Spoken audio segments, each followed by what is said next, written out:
And we're back. It's been a while. It's been a long time. Oh, How boy. long has it been, Nick Hinton? I really couldn't tell you. I couldn't bear to look, but we've had a lot going on. That's right. A lot going on. Oh yeah, not a lot of Forge and Flame going on, but Yeah. We're getting back at it. Yeah. We're gonna try anyway. We're doing our best. that's all we can offer you is just our very best, and hopefully that's good enough for you. Yeah.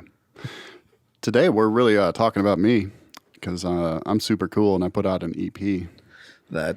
I could definitely vouch for the second half of that statement. Yeah. Yeah. I would never refer to myself as super cool, but I think you're super cool. yeah, I try to be. No, you're super cool. Try to You're a be super cool super guy. cool. You're super nice, super sweet guy. You're very talented. You're a good boy. I'm a good boy. And I'll agree with that you're a part. special baby right now because you made this special baby of your own. I did. New E EP. My new EP under the project name Lead Salad. That's lead salad, not lead salad. Okay. It's spelled Lead because that's how you spell lead. That's how it says. That's how you spell. I don't really know. Maybe it's LED like Led Zeppelin. I thought about naming it Lead Salad and spelling it LED, and I thought that was Maybe like that's a the little. move. It's too late. The cat's out of the bag. It's a thing now. Oh. The only thing I can do is just be disappointed every time Alexa pronounces it lead salad against my will. Why can't you train her? She's stubborn. She's stubborn. Like I'll tell her to play lead salad, and she'll say, "Okay, I'm playing lead salad." She'll correct me. So it's not very nice, but. So yeah, we decided to do a podcast where we're talking about the project, but also kind of what we have going on and stuff. And before we get to me, I kind of want to talk about you a little bit. Oh Nick. God, don't What's- talk about me. What's going on? You had a menu come out, right? You so- curated a menu. I'll give you a chord for that. Oh, hey, there's like a little stutter to it. How about that? Oh yeah. Whoa. You probably can't see it very well on camera, which is just pure nonsense that we didn't figure that out ahead of time. But yeah, Ryan's actually scoring this episode of Forging Flame with a little live guitar playing. Yeah. Which just makes me super happy. We got some cool lights, we got some cool sounds, and we got the magic of being back in front of the microphone again, which just feels like home. Now, anyway, before I meander too far, trying to deflect away from having a literal and metaphorical spotlight shine upon me. I've been plugging away at the day job. It's been kind of bonkers for the last little while. Feels like, I don't know, 6 to 8 weeks or so, because things in the service industry have been absolutely unruly, to say the least, for obvious reasons. Not to date the show too awfully much, but it is about the release of your EP, so I guess it's dated by that anyway, so whatever, right?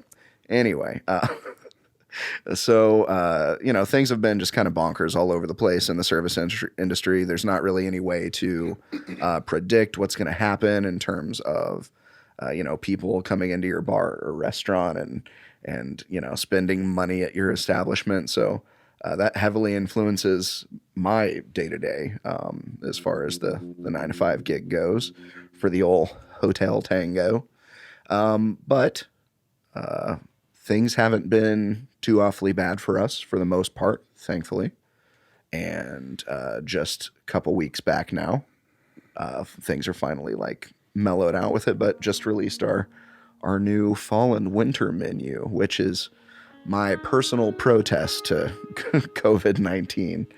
But people seem to be enjoying it. We got some fun stuff on it. So if you're local here in Indy, then definitely stop on by and check it out. Or if we get shut down again soon, then grab a cocktail kit to go, maybe some food to go. We're going to come up with some fun new to-go food items if we get shut down again, just to keep it fun and fresh and hopefully keep us all employed.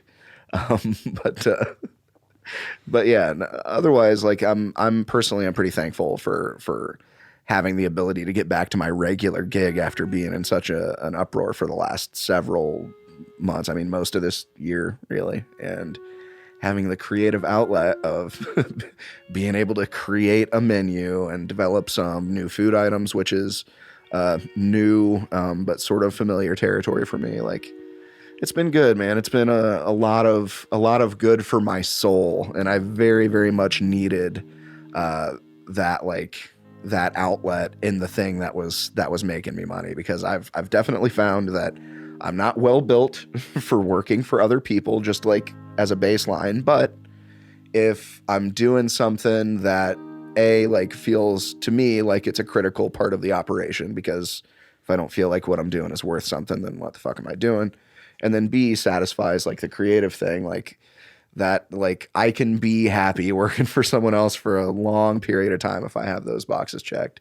And luckily, I work for some pretty arguably decent human beings overall, flawed and human as they may be. Love you guys. But yeah, that's mostly what I've had going on. Had a barely teenager cross a threshold to being solidified an actual teenager with a 14-year birthday. I've had one of my children take up aerialist performing with like some really solid lyra hoop skills. Shout out to friend of the flame HH, who may wind up coming on the show at some point and talking about performing and nursing and all sorts of crazy shit, because she's had jujitsu. Like she's had a really interesting like life experience overall. So we could spend all sorts of single episodes talking about single topics, but it just depends on how much she's willing to share. But yeah, it's been an interesting hiatus from the show, and I am so damn thankful to be back at it. I've been waiting on this EP release for a while. Ryan's been teasing me for what feels like years, and I thought that siren was my guitar. I'm like, I wasn't doing that. Nope, that's real life tragedy that you're hearing. Yeah. They probably won't hear it on the microphones, especially if they're in the car. I don't know. I caught some in the headphones, so we'll see. That was loud. See how well it comes through. Yeah. But yeah, that's a lot. We've been really out of the game for just about a couple months now. I think we released our last episode in the beginning of October with Mr. Charles Burt, and that was a motherfucker. Oh yeah, man, that was fun, man. That was a good one to take a break on too, because that got a lot of play. People really seemed to enjoy that and passed it around a bit, and that's super cool. Yeah, he's a good dude. He's a good human being, and fucking fantastic artist, and. Yeah. It's a strange note to like keep people hanging. If anybody was staying hanging, but we were hanging on that note for a minute.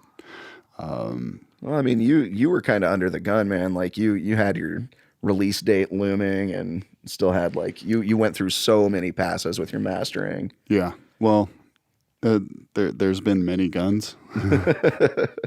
There's guns at every angle. Yeah.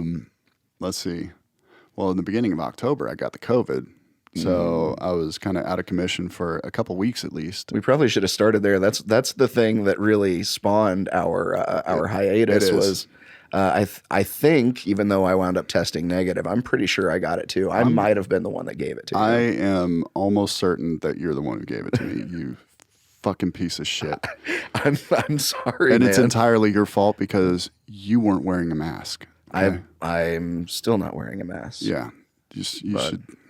I just got negative test results back yesterday from another test. Nice. Yeah. Because everyone in the world is catching COVID. Yeah, everyone. But if you haven't got it, you will. I hope you don't. But I fortunately had very mild symptoms, but I definitely did get sick. I was sick for like 4 days. It was like a mild flu. My temperature wasn't even that bad. It peaked out at like 101. I've heard of people that like kind of topped out at like 103 for some time. So luckily mine wasn't that bad, but the body aches were pretty fucking horrendous. That was the worst I've ever felt. It was so bad to where I couldn't get comfortable doing anything. Like normally when I get sick, I'm just like, yes, I can fucking take some time off and chill and get better and drink some orange juice, like chill. You were just kind of wrecked for. Yeah. And, but I couldn't chill with the body aches in my upper back. It felt like my upper back just needed to pop really, really, really bad. And like, no matter which way I laid, it didn't really help. And I couldn't sleep for longer than like an hour and a half at a time. And, Wow. Couldn't chill long enough to like watch a movie or anything like that. Couldn't get comfortable enough to read. Definitely wasn't comfortable enough to work. So I was just in this like weird limbo state where I couldn't really fucking do anything but just hang out in my room. I quarantined for 2 weeks. This is interesting. This has probably happened to some people, but a lot of people don't know about this. But I quarantined for 2 weeks. Went and got tested. Still tested positive. I was only sick for 4 days. So, like, this is nearly 8 days that I've been symptom-free, like completely symptom-free. And let's see, sometime after that, I waited another week. So it was 3 weeks after. Went and got tested positive again. And I'm like, what the fuck is going on? According to CDC, you can test positive for up to 3 months and not even be actively transmitting the virus. But you're still testing positive because there's still some of the virus in your body. Even though the CDC said it was cool that that basically I could reintegrate with humanity, I still wanted to wait for that negative result, and then finally I got the negative result. So fortunately, it didn't take 3 months because like that's just ridiculous. Like, asking somebody to quarantine themselves for 3 fucking months, like dude, I'm already financially ruined. Like. That month killed me, man. That month like really put me out. Like the sickness was nothing compared to like the fucking financial rut it put me in because I was just kind of hanging on before then. Yeah. But then I wasn't able to make money for the better part of 3 weeks. 3-4 weeks. It was fucked. So it's rough. Meanwhile, I thought that I was just having standard seasonal allergies and didn't have any other symptoms whatsoever and have not tested anything but negative at any time. You said you lost the taste and smell, but you didn't realize it until it started coming back. Yeah, exactly. So I didn't, which is crazy, like being in my industry, but it was at a time where like we were way before there was any sort of like menu development happening. So, cause this would have been like September, I guess. So we had some episodes in the bank. Yep. Wow. Ugh. Yep. Jesus. Well, thanks for that, Nick. I blame you. I blame you not wearing your cloth mask. That's absolutely what did it.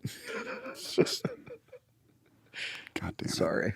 Sorry. I'm a bad human being. So anyway, that kind of started our hiatus, really, because we really couldn't come and potentially expose some poor people to our filthy virus. So we, of course, stopped for several weeks, and then we tried to get back at it. And like we had a couple of meetings about kind of how we would proceed in terms of like social media and branding and stuff like that, kind of how we would present ourselves. Man, and like we had like there was like a second meeting where we were going over stuff, and we were we kind of felt like we had already been over this stuff. Yeah. And I just couldn't imagine like putting forth any effort to do any of it, and like I just kept getting stuck there. I was just like trying to say like, all right, this is what we need to do, and I kept stopping, going like, I'm not doing any of this shit. There's no fucking way. I don't want to do none of this. Then a week later, I'm like, Nick, I'm going to quit. I'm done. This sucks. My reaction to that is, hold on. I know you feel that way right now. And, well, here we are. I'm going to play a nice tritone for that. Yeah. Yeah. Oh, wait, that was, ooh. Oof, that was a little much, huh? There we go. You know about tritones? I don't know. It's a little Twin Peaksy, though. What do you know about tritones? I don't know shit about tritones. Teach me, Ryan Sella. So, man, about this time last year, I was studying a lot about music theory. I don't remember exactly which interval it is. I wish I could just bust that out. But basically, it's this interval, and it just sounds really off-putting. It's hard to put that in a melodic sense, and if Somehow discordant. Very discordant. And if I'm remembering correctly, in my music appreciation class, I think I remember the teacher saying something that this particular interval was like banned, like back in a long time ago in like church music and stuff. Like people would freak the fuck out. If, fuck. Yeah. If they did you guys fucking hear that? That was a tritone. Oh my god, what's happening? Like, how did people just lose their fucking minds when they heard something that, like, if I'm remembering correctly, like you would get killed for playing that. Why? Because it's evil. It's the Satan. The Satan chord. It does sound spooky. So one of my favorite bands, and I've been really studying their guitar playing, is Opeth. And I didn't realize until I started studying music theory that they do a lot of stuff with tritones. It's super cool. Like one of their riffs, it's kind of. If I would stop fucking it up, but.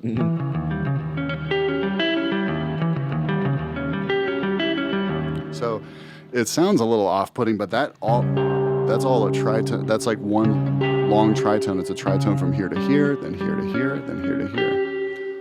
Then like another one of the riffs is like.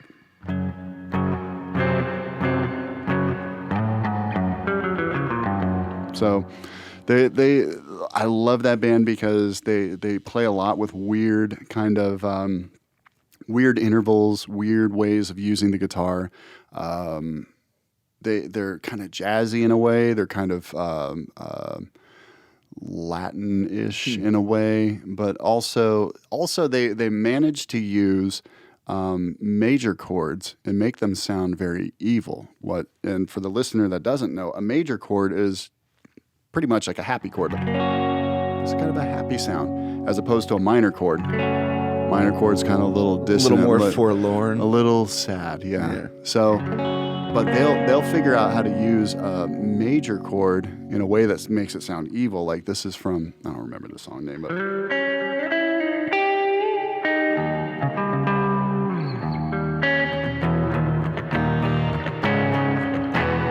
So that last chord, that's a major chord, but in the context, here, let me dry up the sound a little bit. Let's get this reverb off here. Get off that reverb. There we go. Turning off the reverb. Oh well, no, that's me fucking it up. Let me try it again. Dude, I'm try it again, but don't fuck it up this time. I'm really trying, but these lights are messing with me, and I got the gout, and can't Do you really have gout? No, I don't. I have turf toe, and it feels like gout. But no, I'm way out of practice with guitar, man. I haven't busted this thing out really in like months and months because I've been so focused on this podcast and training jujitsu, and yeah. So. I mean, I don't train jiu-jitsu. There's a pandemic going on. Why would I do that? Never mind. So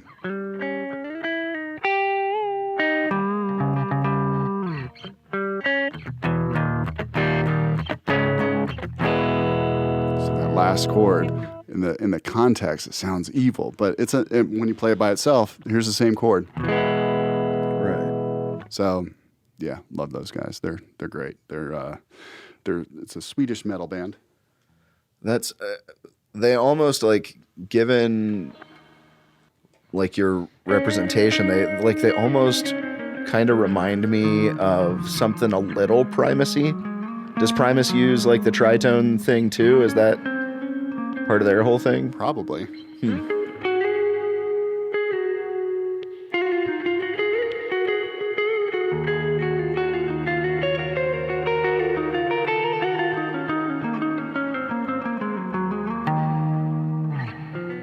What? There it is.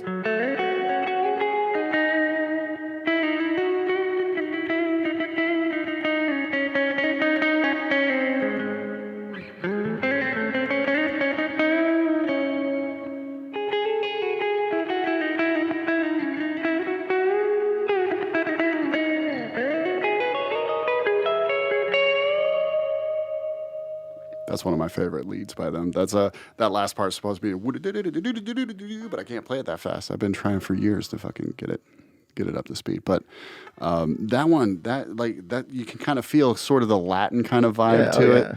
That's in a song called fuck, I don't remember any of their song names. It's from their Heritage album, and that's what really got me into them because they're a Swedish metal band. So I never got into them because they did a lot of the like growling stuff, and I have a hard time getting into that because some of that doesn't sound musical to me. But they came out with an album called Heritage, and their hit from that album, the first single that they came out with was Devil's Orchard, and I heard that song and I'm like, holy fuck, these guys are amazing. And come to find out that whole song Heritage, they really went down to their kind of progressive rock kind of roots a little bit. So it was very kind of vintage sounding, very prog rocky. Like the compositions were just all over the place, but it just had a very kind of cool retro vibe, like lots of organs, really big, thick sound, but not at all really metal. Like there was parts where you could kind of tell that guitar player can shred, but they were real tasteful about it. And no growling in that album. And they lost a lot of fans because of that. Because a lot of people were just like, bro, you aren't growling. He's like, I'm not going to fucking growl just because you fuckers want me to growl. Like, this is like, I didn't find a place for it. I'm not going to like shove a square peg in a round hole. You know what I mean? Like, it just didn't fit. So, so they lost a lot of fans with that. But man, they got me with that one. And then I listened to their older stuff. And even the stuff with the growling, one of the things I learned was that it was very tasteful. It was like, while some of it just sounded fucking evil and just like demons, it was very well composed and as well juxtaposed with parts that sounded like beautiful kind of ballads kind of thing. So in like the early 2000s, well, late 2000s really, that's when they were really heavy into the like super demonic kind of sounds, but kind of with the classical ballad sort of thing. But now they've just like, they're like full on prog rock in the best way. And they're such fantastic musicians. And I can't think of another guitar player that I really want to emulate right now because, I mean, that their guitar playing just is so interesting and just weird little riffs, man. Just lots of fun. But so that's my Opeth rant. Back to Forging Flame.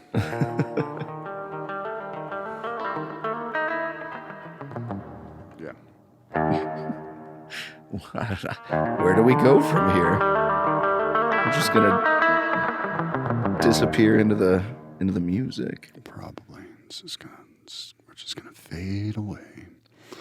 I'm trying to think of some other riffs I like from. What's the legality of playing other people's music on a podcast? I guess we're gonna find out. Yeah. Well, if you're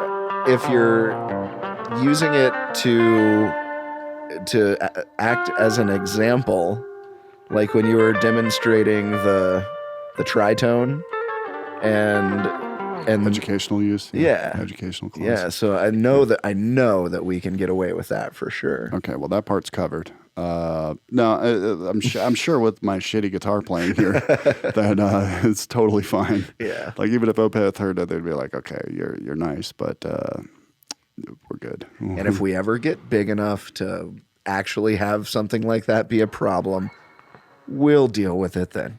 Yeah. Fingers crossed, really. Like I'm looking forward to the potential for something like that being a problem for somebody. Here's to our first lawsuit. Woo! I'll settle for a cease and desist.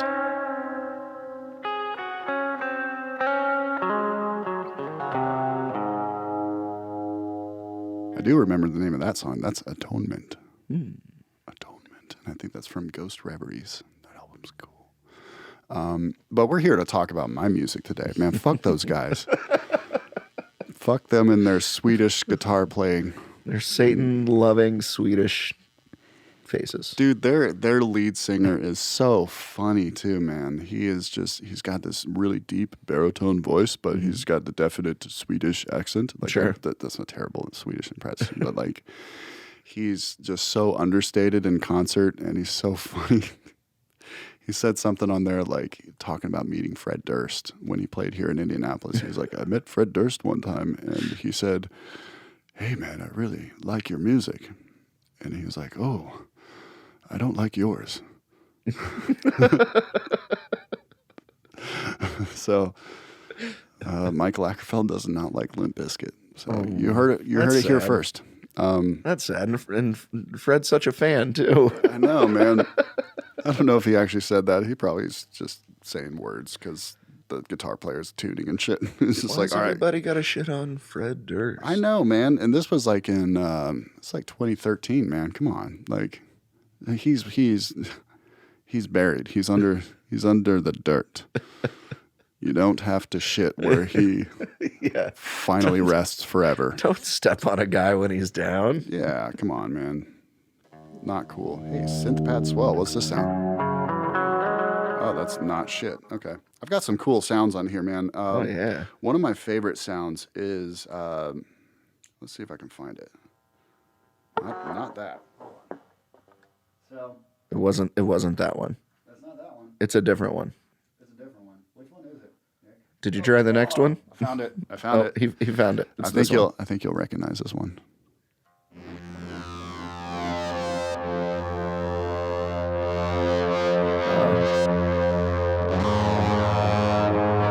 Take me back, Ryan.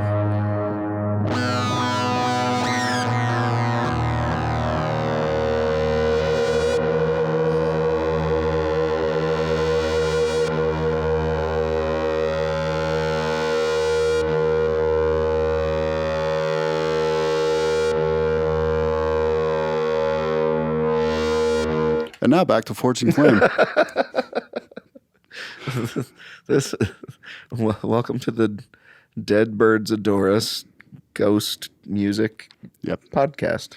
In standard this time, as opposed to drop D. Only guitar players look at that reference, Nick. Don't worry about it. I'm mostly lost in this conversation anyways. Okay, good. I'm just here. All right, you're just along for the ride of my madness. Yep. Here and to hand job you a little bit for doing such a good job with your new music. Yeah, we'll get into that too. We'll break it down. Yeah. But that sound, that was in Dead Birds Adore Us song, really a piece. It was not much of a song. It was more of like an interstitial sort of a landscape, you know. Yeah, definitely good for like bridging the gap when being in the Dead Birds headspace. Yeah. It's like one of those songs when you put on the album and you get like wrapped up in something and then the song's happening and you don't realize it until it's like in your head and then you stop what you're doing and like, what the fuck is playing right now? What's he saying? Huh? Karen? Who's Karen? You took too much, Karen. You took too much. So that was one of our songs, and that started with just me playing that sound, and then Noah came up with basically a lead on the bass. Like he basically conducted that song. And I remember one time we tried to play that song without him, and it just completely fell apart because with his bass, he would kind of dictate when the band would drop down to different notes and stuff. So every time we played that song, it was not completely different. It was different. So that's on the Dead Birds Adore Us album. We played it live. That was a lot of fun. But also that same effect is on Exodus. The song Exodus I released in 2019. That's last year. Wow, it seems like forever ago.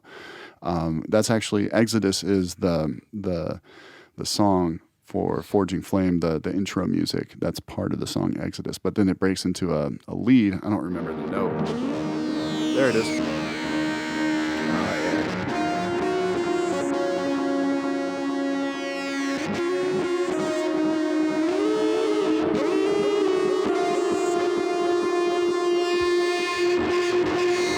All right, we got some light changes.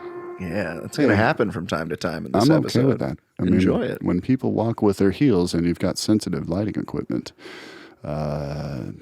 things happen. I cannot reach it. I don't want to stomp on the ground right now. I'm kind of feeling the blue. Just play into it, man. Yeah, I forgot how to play that lead entirely. It's been forever since I've messed with any of that. Oh no, that's terrible. Crunchy Trem. That's what this one is.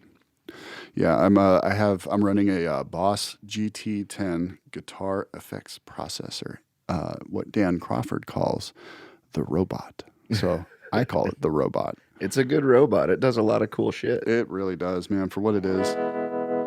Zane actually talked me into getting this. And I don't think he was serious about it. He was just like, there was a musician's friend laying on the table and he opened it up. He was like, Ryan, don't be a bitch, get this. In his typical Zane monotone voice, like, don't be a bitch, get this. And I'm like, that actually looks kind of cool. I was like, all right, whatever. And then like I went to the casino for like the first time ever, and I happened to win $600. And then I came home, and the musician's friend is still on the table. I'm like, all right, I'm getting that. Who'd you go to the casino with? I'm not telling, because she was a coworker, and it was highly inappropriate. Oh. Well then. But I was, let's see, this was in 2010. So I was 24. I learned. Good. Yeah. I'm glad. Yeah. So, but yeah, it was the casino. Where is that? There's one kind of close to, is it Shelbyville? Shelbyville. Yeah, it was that casino. And that was weird, man. I've never been to a casino before, and just like, that's not a casino. Well, Nick, way to just chop my testicles no, off. I'm saying like casinos are a weird vibe in general, but the vibe there is extra fucking weird. Okay. All right. So you're I'm supporting, validating your point. All right. I thought you were that just is some completely other shitting shit. on me. No. How not at you. all. Apparently that's a thing I do. I'm a negative Nancy, I found out. I like naysaying people a lot. I just do it when they start talking. I'm just like, that's stupid. You're not doing that. You're a terrible human. I speak with too much hyperbole is my problem. Like I don't mean that it's a literal pile of shit. It kind of is though, man. Yeah. And like the people there, I was just people watching for a little bit, and I was just like, I read all about the Skinner box thing. You know the Skinner box? No. It's the you've heard of it, but you probably don't know it by that name. But it's the experiment where they had like some kind of drug, and they had the mice hit a button for the drug. And they would hit a button and the drug would come out. And they noticed that the mice got like compulsive about hitting the button when the drug would come out every so often, maybe kind of whenever, like not every single time, and not ever, obviously, but when it was just kind of like every so often, it just maybe was something. And it's the same kind of mechanism that traps people in like RPGs. Like, oh, I gotta go slay this dungeon. It's like, oh, there's nothing in there. Gotta keep going. It's just like, and it makes you feel like you got to go run a bunch of errands and shit. Meanwhile, it's 3:00 in the morning. You got to be up at 6 for work. You're just same like kind of thing. Grinding, mining wheat. Yeah. Yeah.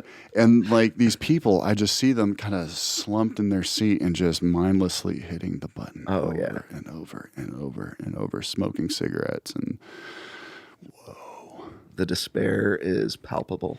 Yeah. It's sad, man. Hey, did you hear I released an EP? It's 4 songs. It is 4 entire songs. Well, no, I would say 3.5. Oh. One of them is kind of a weird track. And you know what, listener? I'm going to let you hear it today. 4.5, because one of your songs is like over 6 minutes. I think, one of them's over 6 minutes. These songs are actually kind of short for my... you do dig in. I get in there. Yeah. And meanwhile, we've got a podcast that's commonly 2 fucking hours long. Yep. Fuck it. We're already. That's all right, man. Like digging in is where the magic lies. Yeah, we're already like, is that 35 minutes in? I don't fucking know. Time flies when you're forging flames. When you're forging flames. So I released 4 tracks for sure. Mm-hmm.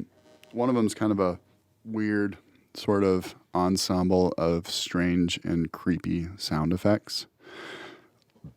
Sorry, had some mouth gas. Didn't want to burp into the microphone because I stay hydrated. And I actually had a delicious Jocko Go earlier. It's this orange flavor. I don't know what he calls it. And I think it's super exclusive. I don't think many people have it, but it tastes like orange soda, and it's basically an energy drink with nootropics. It's got about as much caffeine as a cup of coffee, and it tastes like orange soda, and it's so good. And it gets you all jazzed. I'm a little jazzed right now, bro, let me tell you. But listener, I'm going to let you hear some of the music today, but I don't know when. Should we do it now? Should we go into some of it now and listen to it? Because I like to hear Nick talk about my music because it makes me feel good about myself. I already told everybody that I was going to be hand jobbing you a little bit, so we might as well go ahead and give him a piece. I don't know. We're going to listen to the whole thing, break it down. You want to? Shit. That's let's what I do thought. it. I figured we would, because it's my shit and I could do whatever the fuck I want. with it. Suck it. And it's not like it's making any money anyway. Yeah. Yet. Yeah. The idea behind this this project is that I want to create as much music as possible, because I think the way to really make waves in the music industry right now is being very prolific and just making a lot of stuff and frequent releases and just being consistent and good. And it's cool to do interesting stuff. But if you do one interesting thing every 10 years, I don't think people have the attention span for that anymore. And that's not to knock anybody doing interesting things, because like we had Jessica Heckel on for episode 5, and she went above and beyond for her album. You know, it was just such an amazing work of art, and I finally got to listen to it because she put it on streaming. So everyone search Jessica Heckel on Spotify. Haeckel. Correct. Her new album, I almost said Burning Boat. Lost boat, empty boat. Empty Shit. boat. Jesus, we are terrible people. Jessica, if you are listening, I'm so sorry. But fantastic album, man. I was especially impressed with the first song, which is a song I hadn't heard before. And I'm very I geek out about sounds sometimes when they work really well together. Like, that's why I really like Radiolab, because it's just so pleasing to listen to that I don't even care what they're talking about. I could just listen to it and just like kind of just get comfortable, you know? Buttery. Yeah. And that was kind of the vibe, that it was very satisfying, like sonically album. Yeah. I don't know. She definitely exists in multiple places dimensionally at once, man. Like you can hear it in the way she sings. She's definitely like on some ethereal, otherworldly shit.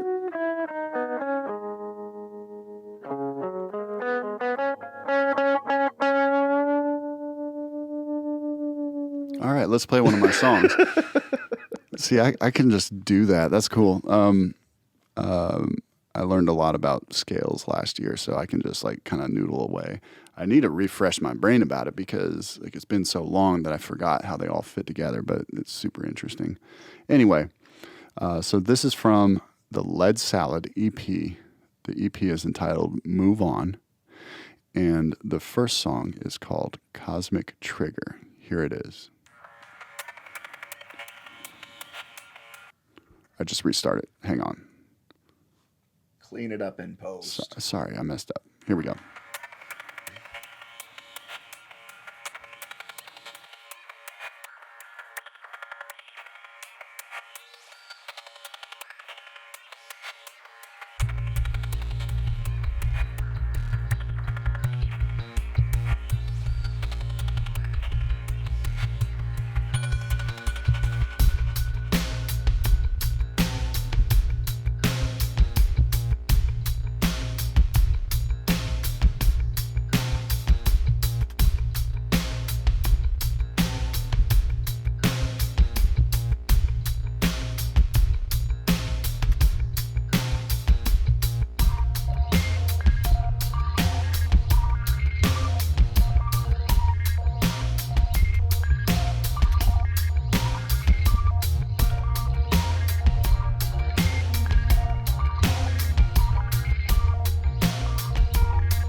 All right. So that was Cosmic Trigger by Lead Salad. That's Lead Salad, Lead Salad. Lead Salad is available on all streaming platforms, including Spotify, Apple Music, Pandora? Pandora, I'm sure. Yeah. I don't know if it's streamable on command on command on command music on demand, but yeah, I think it's on there too. It's pretty much everywhere. But so yeah, what'd you think? I noticed you're on your phone now, so it must have not been that cool. Yeah, I got bored. No, I'm trying to, like, I really wish that I had queued up my initial reaction to that. Oh yeah. Because, like, I've listened to it so many times that, like, it affects me in an entirely different way. And, like, now I'm very heavily influenced by that apparently illegal video that you've got. Yeah. But because it's just so damn perfect. And I mean, it wasn't the visual place that my mind initially went. And, like, still, like listening to that, because I'm a very like mentally visual person when it comes to experiencing things. And so, like, I see a lot of things that I taste in my mind's eye, and I see a lot of things that I hear in my mind's eye, especially all the music that. Oh, I found it, dude. What? First fucking try. So when I showed you one of the recent mixes of it, we weren't completely done mastering it, but I showed you a recent mix. Here's what you said, and, like, you said it, and we had just gotten done shooting a podcast. I think it was probably Joey's episode 14. So Dojo Inc. We just got done finishing. We just got done finishing. We just got done with that podcast, and then I showed you the mixes where they were at, and then here's what you said about Cosmic Trigger. Sitting inside the gearbox of the universal machine that is responsible for the simultaneous destruction and creation of everything. And it's juicy. Yeah, It's juice to it. It's squishy, and it's made of fire, and it's made of metal and robots and goo and everything. Yeah. It and, you know, in some ways that video definitely encapsulates some of that. Do you care to talk about your issue, or should we just leave that be? I'm gonna have to talk with my lawyer about it, but no. What happened was I wanted to have some videos made for it, and I didn't want to spend the time to, like, do it myself, because I could have made something cool, but dude, it would have taken like 20 or 40 hours per video to do. Right. So I found a guy on Fiverr, Fiverr. It's a place where you can go to. For the listener that doesn't know, it's a place where you can go to hire freelancers to do different things, all kinds of stuff.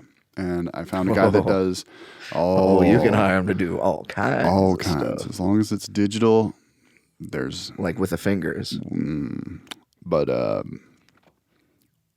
it's actually the same guy who does the Forging Flame intro for our YouTube channel. I think his name's Sandipan. Sandipan. I don't know how to pronounce it. It's an Indian name. I'm not even going to try his last name, but he's the guy that did the Forging Flame intro, and I was very impressed by that. I was very happy with that. And then I went ahead and tossed him these songs, and he gave me 3 great videos back. I ended up doing a little bit of editing myself to kind of tweak it a little bit and time it a little bit different, because I think what he was doing was he was picking up, like, different clips from all over the place. Some of them were probably royalty-free clips that he totally has the rights to use. Sure. Some of them, I don't think he did. And one of them for Cosmic Trigger was this really cool animation of, like, these kind of occult symbols and, like, this pentagram and then the 7-pointed Star of Babylon, like, shaking and stuff. And I was just like, how did this guy know I was into this shit? Like, it was pretty fucking perfect. Yeah, it was awesome. But that video is actually way cool. I wish I could name drop them right now. I don't remember. But the actual video itself, for one, it was a lot better quality. It was a lot smoother. What he gave me was kind of distorted, a little pixelated. Kind of looks sure. like a shitty stream. And that was just the best that we had. So But, like he maybe like ripped the video from think YouTube so. or something. I think then, so, yeah. And then it got recompressed and all that stuff. But the original video was super clean and it was timed way better with the music. Like the music was real tight with that visual, like the shaking and stuff. It was very neat. But that portion of the video got a copyright claim on YouTube. It was just like, yeah, you got a copyright claim, which isn't a big deal. I mean, YouTube just says, okay, this is copyrighted material. You can't monetize it. And I guess my channel's not even monetized, not even close. I got 3 followers. So follow Lead Salad Music on YouTube and let's get that number up to 6. Come on, baby. Let's go. Get you some. But I guess the way that it works is if I did have a monetized channel and if that was being monetized, that they would get either all or a share of it. Even still, all 3 of those, I got a copyright claim for Lead Salad because I own the copyright for it. And like, I suppose I could go through the ringer and like, make them take that off, but there's no point because I think I'm technically getting royalties for those views on a not monetized YouTube channel. So I'm just going to leave it. Like, it's cool. Like, One More Time has almost 100 hits on it. So Nice. Cosmic Trigger is the least, but I shared it on Reddit and some people dug it, man. I at least got one new good fan, like one fan that was just like, whoa, this is cool. Do you think that if you shared it on Dig, people would read it? I don't dig. Oh, even though they dug it. I've never dug before. You don't have to try and keep pushing that ball of shit up the hill, buddy. It's okay. You can just leave it on the sidewalk and move on past it. I guess. What is dig? Dig, it's like I feel like Dig was kind of like a precursor to Reddit. Oh, okay. Or maybe yeah, that's right. Just like a conglomeration site for like headlines and articles. People, like, I think it was like based on some sort of upvote system where the most popular stuff hit the front. So very similar. Okay. Yeah. I mean, I'll share it wherever. I'll shout it from the streets. I don't give a fuck. No, actually, Why I do. Don't you do that for the day? Actually, I do give a fuck. I don't want to like pressure people into listening to my music. The other day, we were cleaning up the academy, and I was with the coaches, and then they started playing my music, and we're sitting there eating, and I'm like I felt really uncomfortable. No, it wasn't that bad, but it was weird because like I'm sure it's just kind of background music for when they were eating and on their phones and stuff. Yet like I'm like super focused on it. Like I can like I know every single sound because I've heard it 3 billion times before anybody else heard it. You should play it. You should force all of your beginner students to listen to it. Just play that for every class. I could just slip that in there for the warm-ups that we do before my class. So that song was.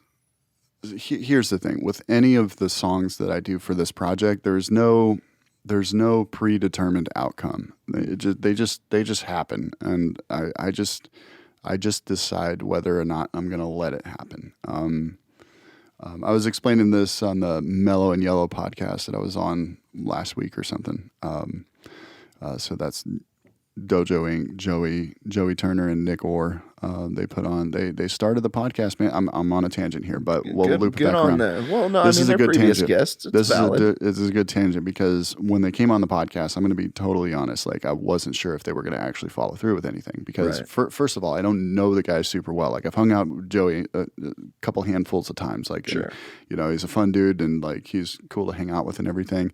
But when they were talking about doing this, I wasn't sure if they would actually follow through, and they wanted to be on the show, and we had a cancellation. So I was like, yeah, all right. We called them boys a shot. You gave them a shot, and they showed up for us. Hell like yeah, some they G's? did. Yeah, they did. They drove down from Carmel to make it last minute to Beech Grove, Indiana. Yeah, that's for people that don't live in Indiana.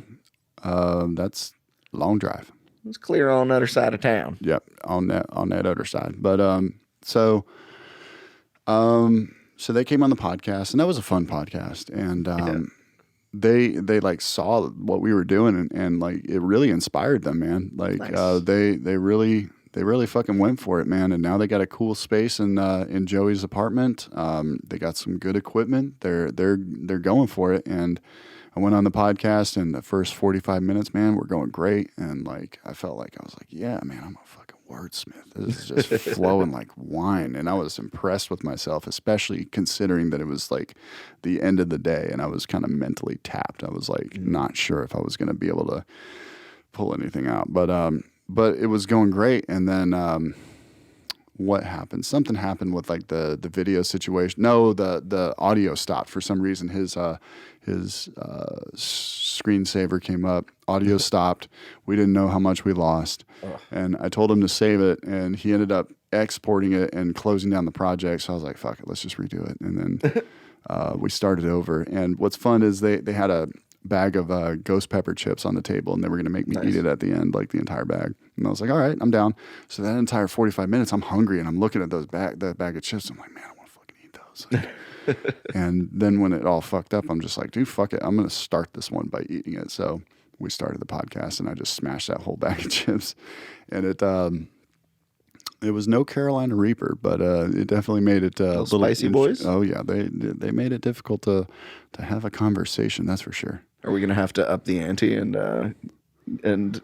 do a Forging Flame one chip challenge video? I'm down for that. We already had that idea, and then like everybody started doing it, and we're like, well, we're not going to do it because that's cool. We were definitely the first to like use the product that's marketed, as like a challenge sort of thing. Like we were late, man. That's all right. That's okay. But anyway, I was on their podcast and talking about the music and stuff. And I was repeating a lot of the same stuff that I'm saying today, but I'm just going to repeat away. I don't care. So really these songs, the way that I start them with Lead Salad is I notice that they're the most successful when I start using the computer. So when I make music, I need something to interact with. Sure. So typically it's in a band setting, and that's my preferred setting. I'd rather be in a band with just like a bunch of homies that are really down to like make some stuff. Yeah, you got somebody behind a drum kit like tapping out a beat for you, so you can just kind of like vibe off of that. Exactly, and just like reacting to what they're doing, and they're reacting to what I'm doing, and then it just keeps going back and forth until it makes this like new thing. Yeah.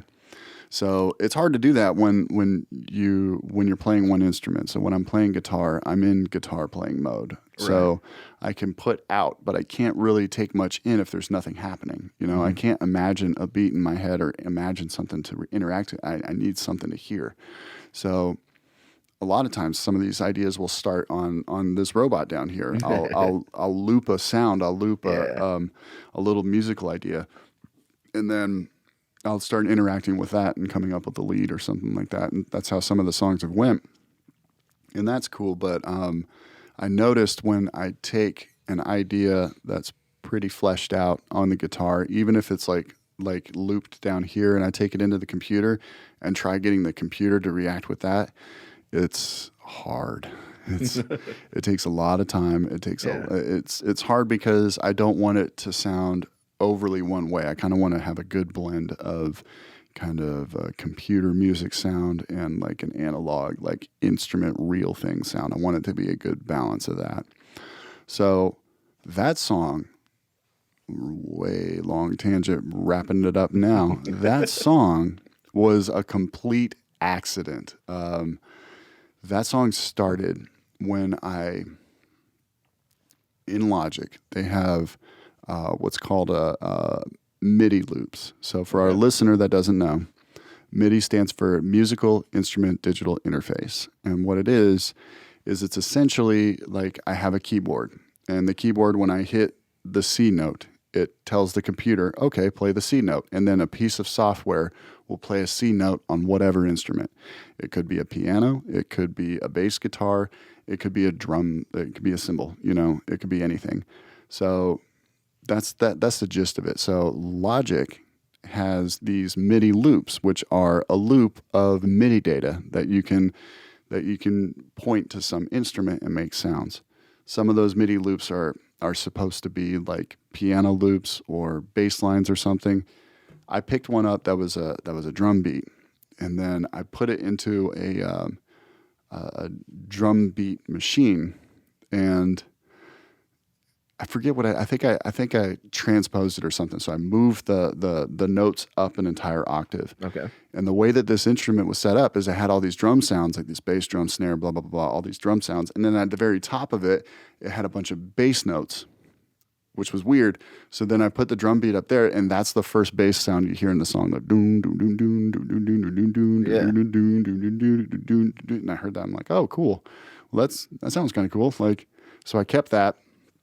And then I just started interacting with that, and I just started making different sounds that just kind of went with that. It turned into a beat, turned into a pretty cool idea. And then I had half the song for a long time. Half the song was pretty well like figured out and good enough. But then there was a session that I did with Dan Crawford. And Dan Crawford, by the way, basically has a producer credit on this whole EP because of his influence and just helping me figure shit out, like what was working, what wasn't, and just having like that mind to bounce off of. But he also played drums in the song, so the first half of the song, you can hear his drums actually playing in there, and you can probably also hear how alive those drums are. Yeah. Like that's the thing about Dan, like being a drummer. Like I've heard a lot of really good, and I don't know what like makes a great drummer great, right? Like I couldn't explain it to you, but I've heard some drummers that have really, really blown me away.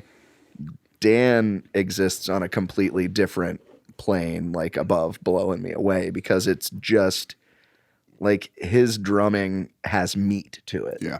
It has flesh. And it's fucked up, and it's amazing.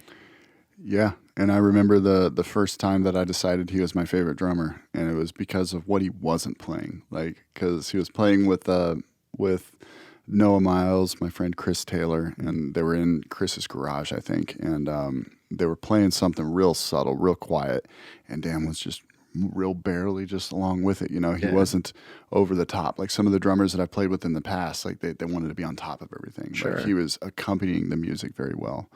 So he played for the first half of it, and the second half of it, I knew that it wanted to be something heavy and loud and crazy and just like nutty. So I wanted him to kind of help me figure that out. So we would play kind of the leading up to it part, and then we would just kind of wing it after that. Like we had the kind of the beat, the metronome, and we were both playing along with that. And the drums didn't end up making it because he hadn't quite figured out his part yet. But what he was playing inspired what I was playing, and we recorded like 20 tracks, and like some of those tracks in there were those guitar parts of dun dun dun dun dun. Like, so what he was playing inspired what I was playing, but what he was playing didn't quite make it. So I ended up just programming all of those drums on the second half of the the second half. Yeah, the second half, those were all programmed, which was a motherfucker. But yeah, basically he helped me write the second half of the song, even though what he, like his sounds didn't make it into the last part there. And you know what? If I gave him the time and we worked on it, man, he would have made something way better for that second half of the song. We just didn't have it. We just went to his farmhouse, well, not his farmhouse, but his wife's family's farmhouse in northern Indiana. And we recorded, he let me record some of the guitar parts on the album, some of the stuff that I wanted to play through my amp. And it's nice to play it very loud in a tube amp. It really gets that nice, like alive, meaty tone out of the guitar Whereas if you play a tube amp quiet, it doesn't really work. If you plug it into the computer, you get pretty good sounds that way. But man, nothing replaces like fucking letting that thing scream, you know? Sure. That's what that last feedback thing is one of our takes. Like I just hit a note and it just started ringing like that. And we were both just standing there just letting it ring. And we let it ring for like a whole 2 minutes. We were like, That's awesome. Oh, yes. It's really, really incredible. Like, and I've never, like, I don't know what that feels like, you know, like in execution, but I've sure as shit, like, witnessed that sort of a moment, like just when you guys like have been jamming, or even watching you, like some of my most profound and like enjoyable musical moments ever have been just watching you play off of yourself on a loop with some crazy ass effects.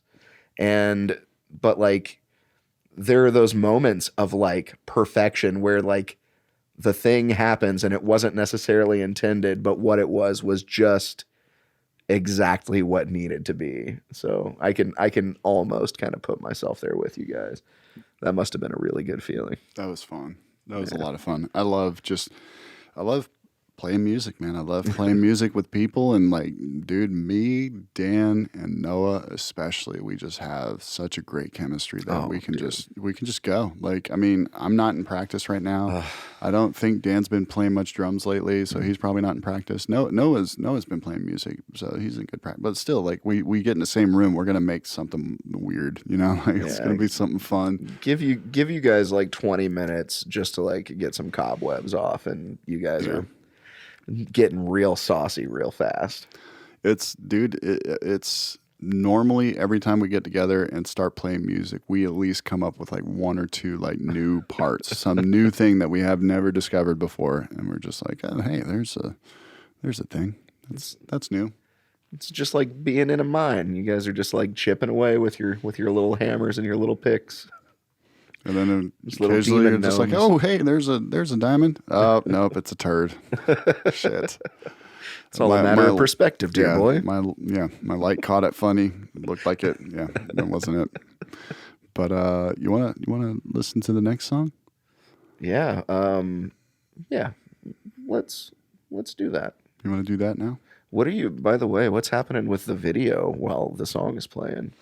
We'll find out later. Okay. All right. They already know. Oh. They already know. How did you find out before me? I'm here right now. Yeah. You're then. Like, you're not now. I'm now. I think Nick forgot to take his medication today. You gave me the medication. Oh. It's that Jocko Go. It's I feel like my brain is working perfectly. It's all of you that are the problem. Isn't it funny how that's how psychosis is? It's not me, it's you. I'm not trying to pay reference to anything in your personal life, Ryan. Oh no, it's just beautiful. I love it. I love how well it aligns with everything. But don't worry, it's fine. It's okay. So, brought to you by Jocko Go. That was a weird ad. It's strange that they put all that in the copy for us. Jocko, yeah, they're a bunch of weird motherfuckers. Especially that Jocko, man. Something's, man, I think, how many people do you think he's killed? Oh, Jesus Christ. Do you think like it's in the dozens? It's probably so many that he might just casually kill people who upset him. That's a possibility. Yeah, maybe, but like, I don't think he's the kind of guy that kills people anymore. But I wouldn't want to find out. If you look him in the eyes, he's definitely got the set of eyes of a dude that's killed a bunch of people, and he's totally cool with it. He is like, that needed to happen, totally fine. But he's also like a huge inspiration. And if I was cool enough, he'd be my spirit animal. Person. Spirit person. My spirit person. Your guru? My guru. I still haven't read any of his books, but I bet they're fantastic, man. I love his podcast. I love his YouTube channel, his Instagram. And his brain products. His brain products are fantastic. Everything he makes is awesome. He's part owner of the Origin Ghee Company, and big fan of Origin because they send me geese that actually fit my 6'5" rather. 109. The camera adds 4 feet. Yeah. Or subtracts 4 feet. Oh, fucking hell. Oh, we're hilarious. Oh, yep. So all right, funny. so this next song is from the same EP. Imagine that. Just released on 11/11/2020. Oh my God. And this is episode 22. How about that? What does it all mean? Numbers. Yeah, it means you should do that thing you've been thinking about doing, but you've been putting off because you're scared. Do it. Do it. Do it. And then deal with whatever the fuck happens. Okay? Do it. Actually, you should probably do Fear Setting by Tim Ferriss. He has an exercise called Fear Setting that I highly recommend if you're thinking about doing some crazy shit and you're not sure about it. Just look up Fear Setting on YouTube. He has like a TED or a TEDx talk about it. It's all about stoicism. It's awesome. So, yeah, total sidebar stuff. But yeah, back to Lead Salad. This next song is called Andromeda. Here we go. Nope, that's shit. That's not it. Hold on. That wasn't it at all. You know what? This is, what grinds my gears? What grinds your gears, Ryan? What butters your biscuits? What's giving you a chapped ass? This is very not buttering my biscuit. Okay, I am very much a big fan of Spotify. I like Spotify. Okay. I fucking hate their app though. Like I like that it's a thing. Yeah. I like that I can make all these playlists. But the thing is like I'm more of an album listener. I like to listen to complete works of music. Most of the time I don't want to shuffle the songs. Right. Most of the time it like wants to shuffle it for me. In fact, if you go to a playlist or you go to an album and when you're on your phone, the first big ass button you see is shuffle. Like it wants you to shuffle music. It wants you to be a fucking narrow-minded piece of shit or something. I don't know. But so it was shuffled, and when I clicked play, it played the last song. So I was just that seemed like a good segue into a rant. It's just like Spotify, bro. Y'all fix your user interface for real, dude. Like it's always been sort of problematic, dude. I know so many people that don't like it, and I like pretty much refuse to listen to podcasts on Spotify. Yeah, dude, podcasts especially. It's a pain in my pee hole. I know, man. They should hire me to come out there and like point out what's fucked up about their shit. Like they have a good thing going with playlists. This playlists are awesome. However, like the way they integrate albums and artists and stuff, it's just such a pain in the ass. Like usually if I come across a song that I like in a playlist, I want to go typically to the album that came out of, or at least the artist that it came from. And I got to plow down through menus to go to the fucking artist of the song. It should be a one button thing, you know? And this isn't me like being like a difficult to please type consumer person, but it's just like, you guys are like a multi-million or billion-dollar corporation. Like this should be pretty obvious right now. Like do some fucking research. Like, come on.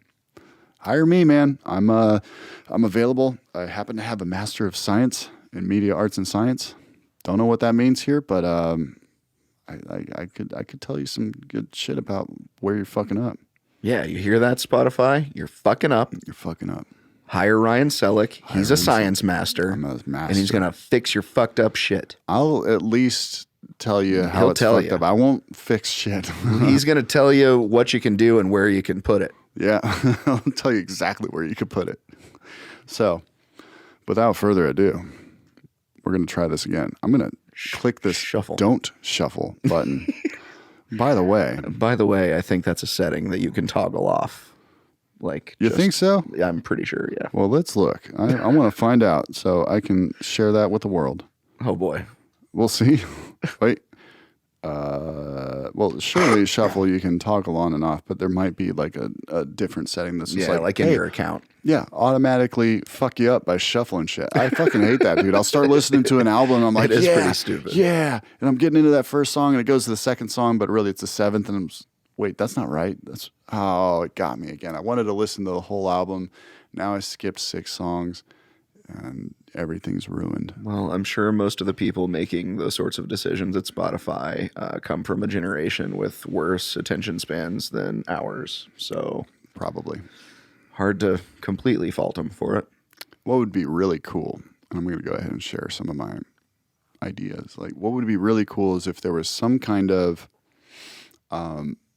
getting to know you phase with Spotify. Like, let's say the first time you open it up. A courtship, if you will. Yeah. It kind of asks you a few questions about how you listen to music. Like, because there are some of these like Do you playlists. listen in the nude? Yeah. Okay. Nick always takes it there. Was I being too literal? What? Well, how you listen to music? How do you listen to music? In the How do you? In the nude. In the shower. Right before bed. While intoxicated. Seems like a good time. But Blah, blah. what I meant by how you listen to music was like your habits. Like Yeah. like I'm an album person typically. Sometimes I dabble in playlists, but not often. Like it's usually albums. Then it will maybe like when you're listening to an album and it's hit on shuffle, like it'll turn it off for you. Or maybe there's something I can set to where it's just like, okay, albums, don't shuffle it unless I fucking tell you to. Like that time. Or in playlists, it always shuffles. I don't know. Something like that. Courtship. That's great. So here's Yeah, move on before I make an album in joke. move on. I like that. I see what you did there. Move on. All right. Hey, So this is enzymes, protein. Bacteria. Andromeda, which is the galaxy and the goddess of like dreams or something. I don't know. But here's the song.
Were you not going to? I'm just gonna leave it with like both of our chairs empty for a minute.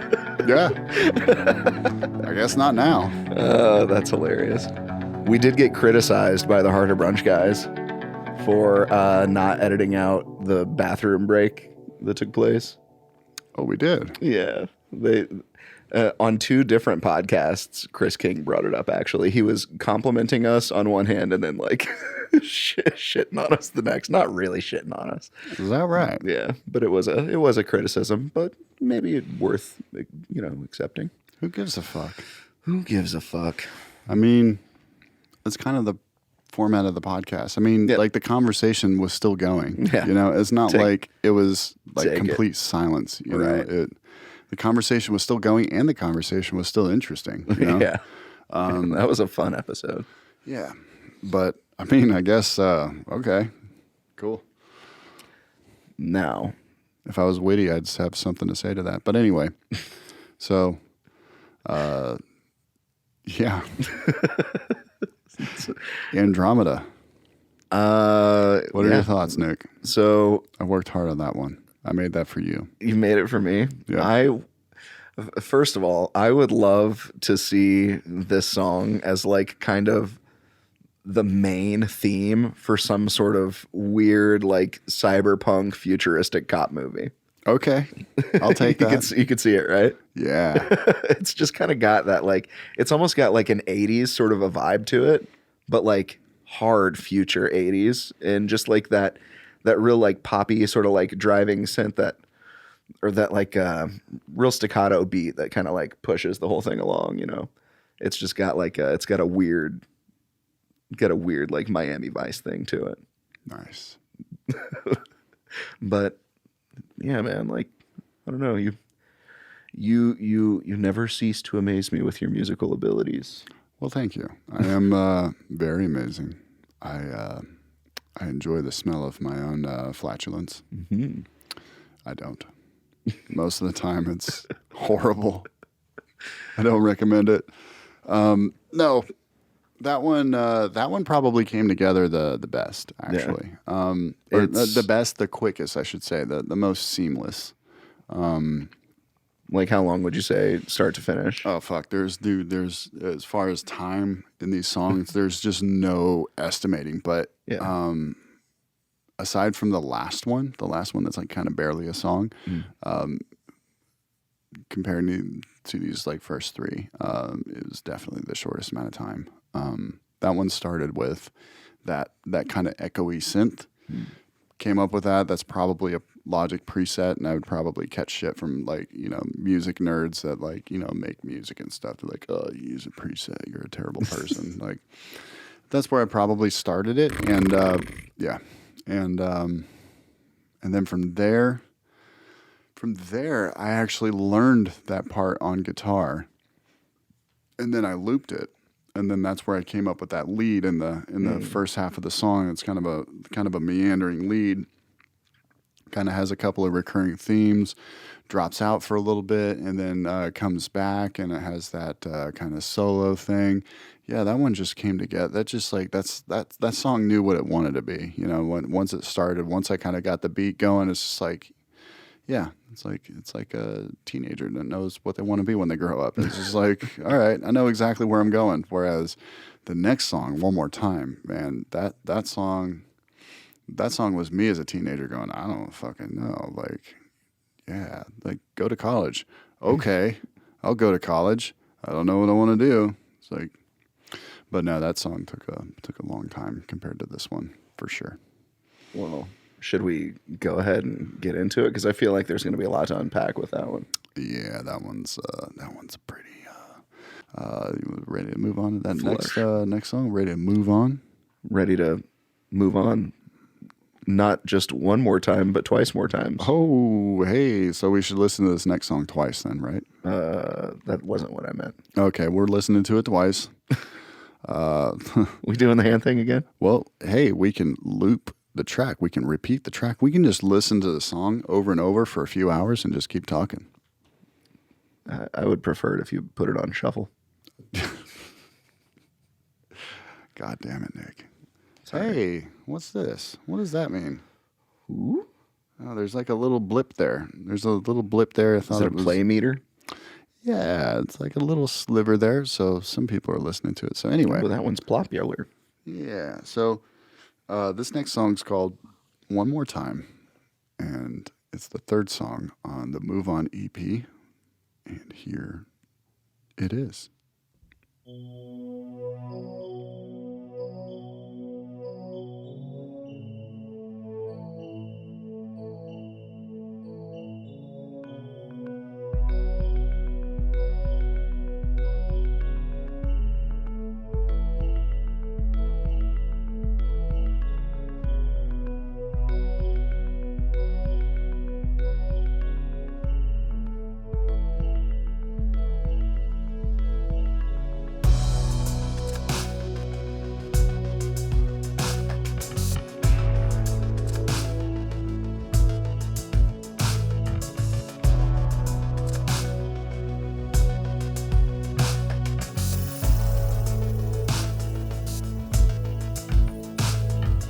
It's ever more of the same, but on the road that you pave with all the choices you made, boy, come on, face it, you got lazy. One of these days becomes a yesterday, begets another maybe tomorrow. Dwelling in sorrow, you're loving that drama, but rolling that shit won't help you. I got some tough love for you, brother. I wanna be the optimist, I got another story to tell. You built the personal hell, your lack of honor compels. You're only out for yourself and you're constantly needing. You gotta believe me when I say I can see through all the lines in your teeth and that bullshit you feed me. I know you're in pain, although you might be insane. You know, sucker, if you want anything other, you'll change it. Please don't stay in the bottom from the grave to the bottom. Wait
All right. So So this is why I hate and love you. The hate is based in jealousy because I feel like you're a wizard. You and I like always use like the metaphor of alchemy as a theme in a lot of our conversations together. Like not necessarily on mic, but just personally. And you definitely have this way of manipulating music into something that steps outside of like just something that you're hearing and something that you're experiencing more holistically. And like this song to me is a really, really good example of that because of the use of perspective, right? First of all, just sonically, just like what you're doing with the music itself, of course, creates this like underpinned sort of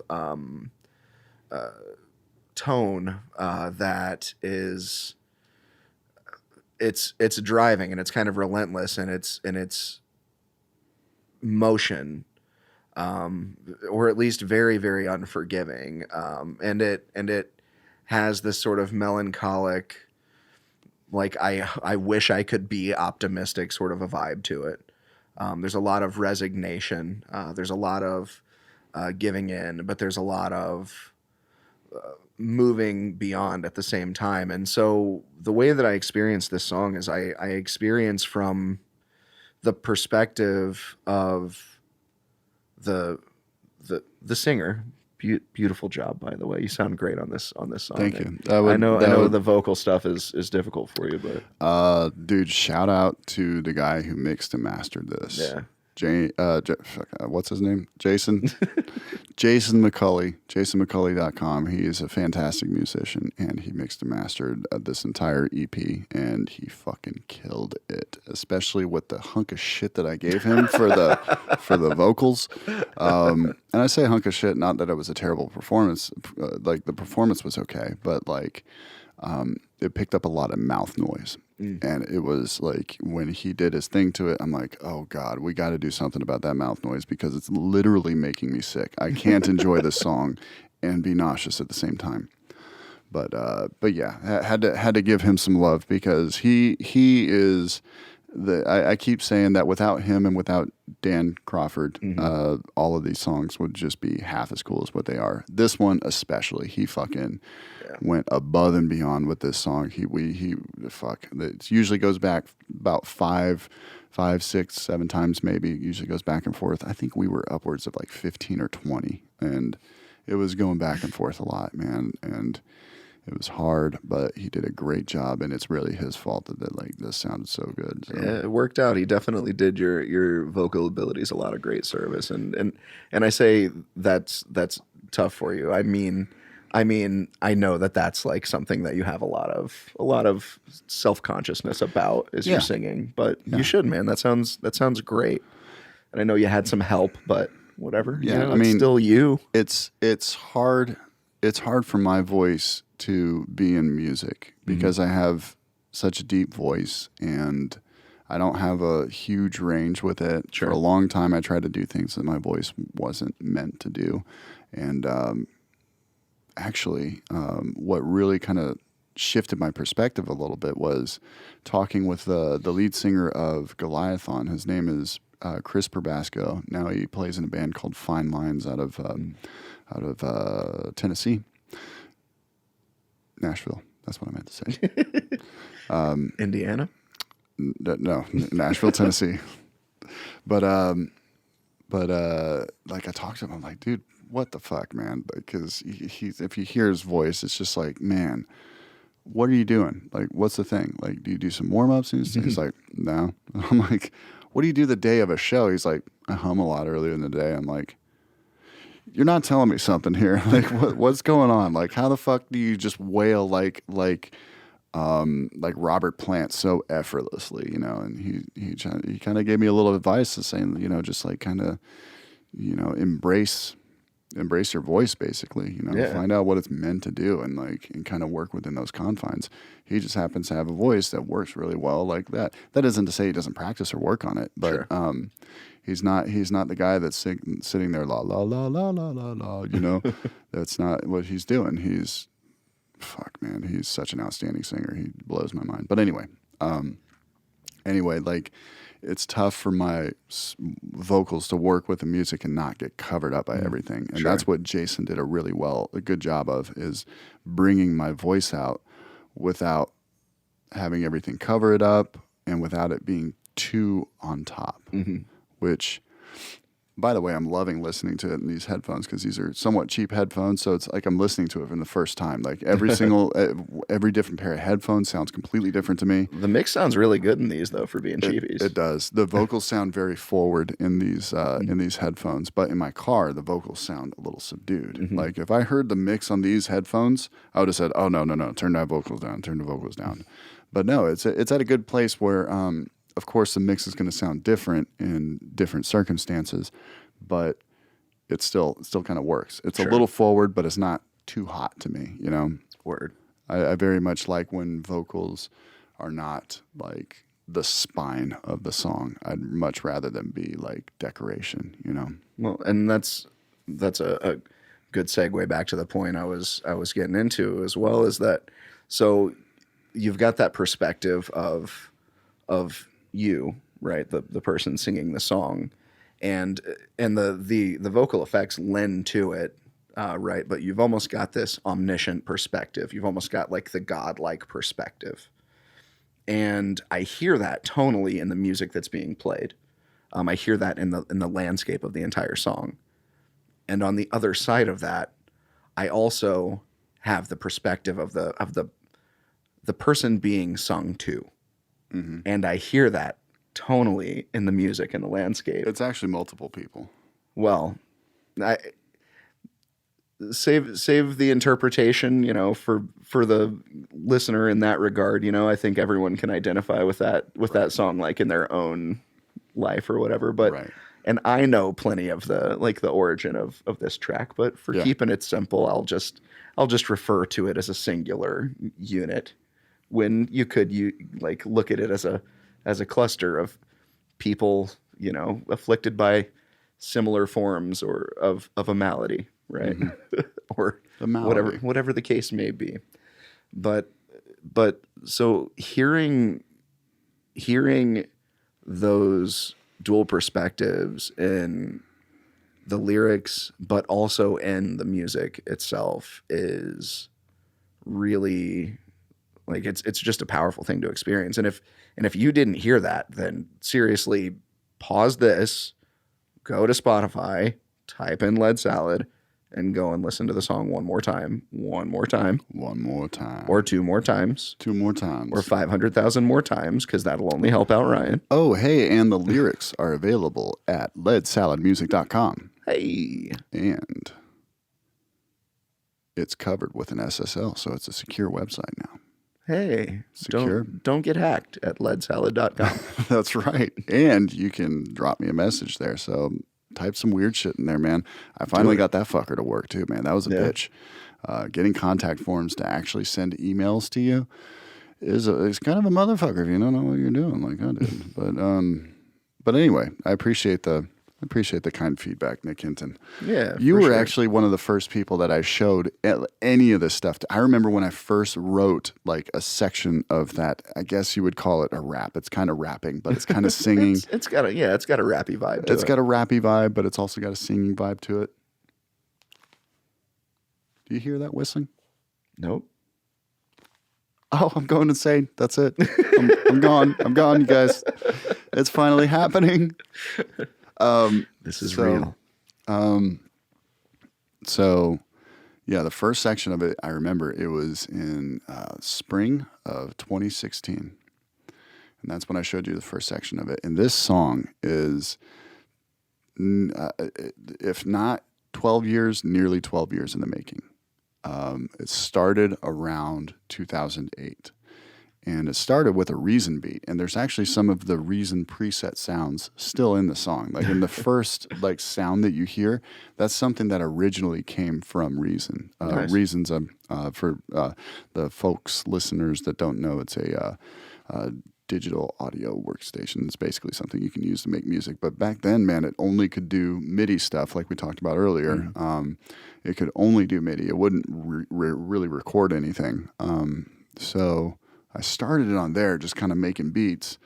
And then it kind of sat for a while. I would keep coming back to it because there was something about it that I liked. Like there was something about the vibe that was just striking me. I was just like, yeah, there's something there, man. I know there's something there. And I kept coming back to it, And then kind of randomly, like sort of came up with some of those lyrical parts. And dude, with that song in its original form, for some reason, I feel the movie Southland Tales. Have you ever seen that? I don't think so, no. It's a very strange movie with Dwayne The Rock Johnson in it. And what's the guy that plays Stifler in American Pie? You know what I'm talking about? Oh, yeah.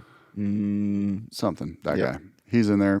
There's a bunch of people. Justin Timberlake's in there. There's a bunch of like big names in there, but it's a very strange movie. Like, I'm not even sure I really like it, but for some reason, like I saw the movie for the first time right around the time I first came up with the thing. Sean William Scott. Yes, that's it. Nice. And it kind of retains some of that vibe. It's still kind of there. And like, I don't know, like the song itself over the years was just like, hey, this is kind of what I want to be. It's just like this kind of vibe. And I want to be about this. And I was just like, fuck, what do you want me to do? I don't know. Figure it out, bitch. And I could never figure it out. And finally, like in 2016, that was like nearly 8 years later, I finally started making some headway on that. I'm like, okay, I've got a decent idea here. And then I started making those lyrics. But even then it was slow going. So the better part of 4 years was spent on refining those lyrics, getting the lyrics to hit right, getting them to sound right. And a lot of times it would come down to like some little wording or a phrase that just isn't working. And I can't quite put my finger on it. Flow didn't fit. Yeah, man. And like then I change around like 2 notes and it all fucking clicks together. It's just like, it's just boom. It's just like getting adjusted by the chiropractor. It's like right there. For one big one for me was the first line of the chorus. You let it ride on down that road. It was just like when I finally figured that out, I was like ecstatic. I'm like, yes, this is it. This is what I was looking for. Like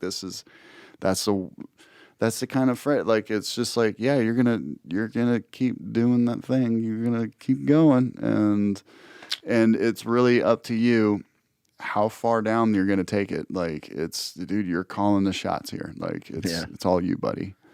Can I spout off some Get words after at it. you Yeah. and then get your like response to those? Words from the song, or just words in general? Just words that seem to make sense as I re-listened to the song just now. Okay. Okay. Let's see. So I definitely got the feeling through the instrumentals that time is in motion and that time will not stop for you. Within that, there was the feeling of, like I think I mentioned before, some sort of like resolution or resignation to the status quo, not the status quo. Don't resign yourselves to status quo. Statusfo.co. Consume as much as possible. But some finality in the letting go. Yeah. And also still, despite everything, the room for possibility. Right. It's not optimism. It is almost the opposite of optimism, but it's something within the letting go is offering the potential for new growth. And I feel like that's further reinforced with the solo that feels to me almost like a farewell song. It's the tune that plays as one might be driving down the road, like finally like taking that last trip, packed my bags, baby, I'm leaving. But it is a farewell song, but it's still somehow full of love, and it's a love that's like very much scarred, but somehow still has some well wishes behind it, like so long, see ya, nice knowing ya. Like, if you fuck off and die, that's your business. Right. So, And not to say that wouldn't hurt if you did. Yeah. Like it would definitely would, but like like you said it beautifully, but to add on to that, like sort of, yeah, coming to grips with like the reality that like you have no control over this person's will or their disease of will, and you have no control over their actions. yeah. And at some point you need to establish healthy boundaries to take care of yourself. And that's difficult, and that can come in many different forms. In this case, like with the person or people in question, it's addiction, Sure. And it comes down to that point where it's just like, dude, I can't help you. Like, I want to be able to like fix all of this for you. If you tell me what to do, I'll do it. Like, but otherwise you're just going to drag me through the dirt with you, and I don't want to go there. I'm good. I'm good. But well said, Nick. Thank you. No, thank you for making another excellent song. That was hard, man. That was like, that was a long labor. Yeah, there's a lot of you in that one. That one hurt. God damn it, man. What's interesting too is that two interesting things. One, let's talk about that solo that you mentioned. Yeah. So I had the first verse, I had the chorus, I had a modified chorus, the second verse. And then I didn't know where to go after that. I'm just like, man, I've kind of said what I wanted to say. Like, if I say anything more, I'm just kind of being redundant, And I didn't want to, just say the same thing over and over. So then I broke out my guitar and kind of figured out what key it was in. In fact, I think I'm actually playing it in the wrong key. But it sounds right to me because I've heard it so many times. But I figured out what key it was in, or what I thought what key it was in. And I was just like, all right, I'm just going to improvise and see what fucking comes out. Like, let's see what happens. And the very first take is basically what you just heard. Like, I played a rough version of that, and I was like, all right, that was okay. Like, and then I listened to it a few times. I didn't even get around to doing any more takes. I just kept it there. And then that's what I listened to on the song over and over and over. And then after like the 60th time hearing it, I'm like, oh, fuck, I guess that's it, man. I guess that's it. That's what it wants to be. So I was just like, It feels very raw. yeah, Yeah. it's raw, but like it's refined in some places. And you can kind of tell because like I had this kind of loose idea, but in the original take, it kind of fell apart in a couple places. But I went back and I relearned it. And I relearned the entire thing, and I fixed those little flubs, and then now I can play like the entire thing front to back. So it was a weird process of coming up with that. It was very much a stream of consciousness type thing. I think it's like a 2 hour, a 2 minute long solo there. But yeah, like the first time, like I think you heard it, you said something like that. It sounds like. That it's kind of like, well, I tried. Like that's what the solo kind of says. Like, well, I tried. I can't say I didn't try. And and then just the way the solo winds down, I'm just like, okay, that works for me. And you're gonna add something. I mean, you started giving me the look like you're about to say something. Okay. My first experience with this song in any form was just like, I don't know if you had just rediscovered it in that moment or had just recently rediscovered it, but you were digging through an old hard drive or something and like scrubbing through a ton of old folders of little clips of like you and some of your past roommates, or like you and your brothers, or just, you know, just you and whoever, you know, making goofy little beats. And I think that one was originally called like Spiral Beat or something. Yep, Spiral Beat 11. And it was just this goofy little MIDI beat. Yep. Like as a standalone thing, it doesn't at all indicate what that song has become. Yeah. But it's, you It was know, the it's seed. just got this like kind of a playful vibe to it. Mm-hmm. It's very like buoyant. Yeah. And for some reason, like, and I'm processing all of this in real time, so forgive me if it doesn't make much sense, but that's the thing that kind of sticks with me. And when I hear that song and that's how it starts out, that's like what it takes me back to. And so that's what I hear is that fun, like, you know, bouncy sort of a beat. And then the song develops into this like very big and lush thing. Like I get like images of lots of like foliage for some reason. I don't know if that makes sense, but just, you know, whatever, go with me. Amen. And but I still like, I go back to that and like, I can extrapolate all of this from what I'm hearing, and it helps that like, I know you so well. And then I hear that and like, it sounds like the origins of those relationships come from a place of like almost childhood love.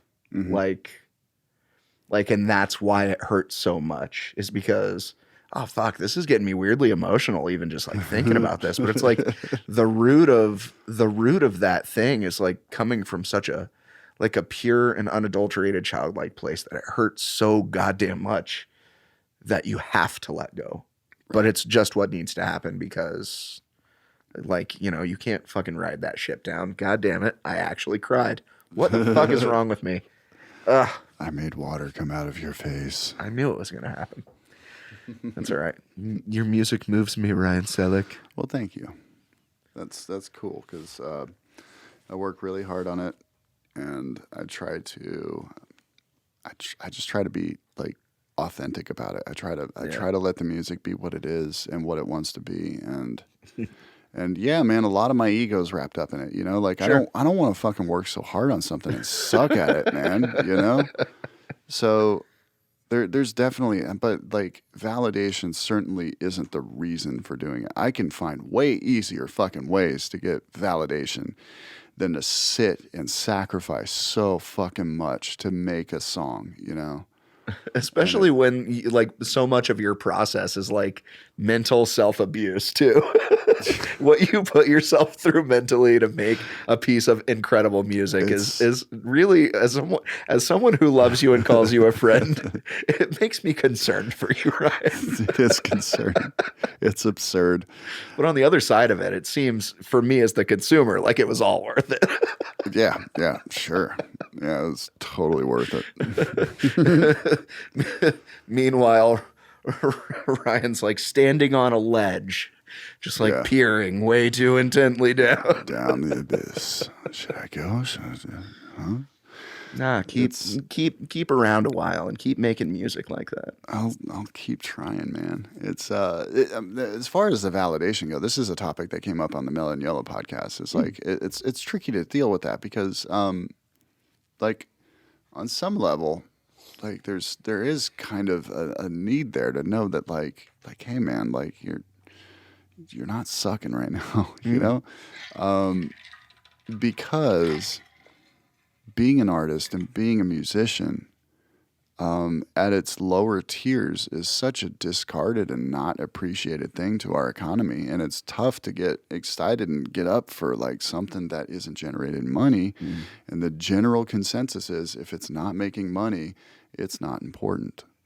Like, I mean, dude, it still bums. I mean, like, this is some personal shit, but like, dude, it still kind of bums me out that like I never got support from my artistic side from my dad, you know? Right. Like I got financial support for it growing up, and I'm super grateful for that. Like he was at least aware enough to know that like, okay, he's into this, so I'm gonna, you know, like get him a guitar for his birthday kind of thing. That was cool. Like, I'm definitely not discounting that, but Like there's a huge absence of that emotional support to just be like, yo, man, that's awesome. Like, even if you tell me like, hey, not really my cup of tea. I don't like, I'm not going to jam out to this type of music, but good job. Like, you made this thing. Instead, like, I mean, I got a call from him that day. He didn't even mention it. It's just like, dude, like, I had been building up to this day for years, man. I had been working so hard for this and not even a mention. And then the next time he mentioned it, he was like, yeah, people seem to really like your music. And I was like, I know. What a bunch of fucking losers, right? A bunch of fucking stoners, you goddamn delinquent fucking pieces of shit. And he was like, whoa, like, where's that coming from? Nothing, Dad. It's cool. It's fine. It's fine. But, that at the same time, like, stuff like that just kind of forms who I am as an artist, like that, the support or the lack of support that you get kind of ends up creating the final product, like the artist being the work of art type thing. But yeah, man, that song was a motherfucker. You want to actually hear one of the former versions of it right now? I'll share it because I rediscovered it today, actually. So I was cleaning up this Mac and getting it ready for today, and I rediscovered an older version of it. And really, I was trying to release this song with my previous EP. I was really trying to get it done there, and it just wasn't happening. And I'm like, fuck, okay. Well, let's see if I drop the lyrics out of it. And then like kind of got it close, and it just wasn't resonating with me. So I ended up dropping it and making a 3-song EP instead of 4. But it just so happened to come along in time for me to release this one. So I'm pretty relieved. Get the fuck rid of this song, man. I fucking get it off my plate. What did you go through emotionally, like upon completing it and releasing it? And did you feel differently specifically about putting that one into the world versus the others? That one I felt needed to happen. Because it's like almost everybody goes through, has a person like that, has somebody that's somebody they love that's destroying their lives with the decisions that they're making. And they experience that level of like frustration where they're just like, dude, what the fuck are you doing? You've got all this potential and you're squandering it. Yeah. Why? Why is it? Like that's what the song is. The song is that frustration. Like, dude, what the fuck are you doing? Like, it's not coming from a place of understanding. It's not understanding the person. It's not really about that person. It's not about that person at all. It's about the person that's frustrated with it, So it also highlights that kind of thing with addiction. Like One More Time, like really stuck with me because that's a very frequent theme with addiction because they get to the point where they get a little overconfident with it, and they're like, yeah, I'll just do it one more time. I'll just do it one more time. You know what? I bet our friend Zane, the last time he did heroin, I bet that's what he fucking told himself. And the song's partially about him too. Roots of this song like really was watching him destroy himself and go down that fucking hole, man. And I'm sure he was just like, yeah, I'll just do one more time and I'll quit. Like, and I've experienced the same thing with like the only thing I can really say I've been like super addicted to as far as like drugs go is nicotine, cigarettes. And I've been there before. It's a bitch. Yeah, like where you kick it for like 3 or 4 weeks and you're like, I can have one cigarette. I can just smoke one. I can just smoke one and then stop. I'll just smoke one and then stop, and I won't do it anymore. I'll just smoke one and I'll stop. And then you smoke the one and you're like, 5 minutes later, you're like, I can smoke another one.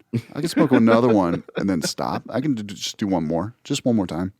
So it's kind of like that, but it also like it's not even necessarily drugs. It can be anything. It can be It can be gambling. We were talking about gambling earlier.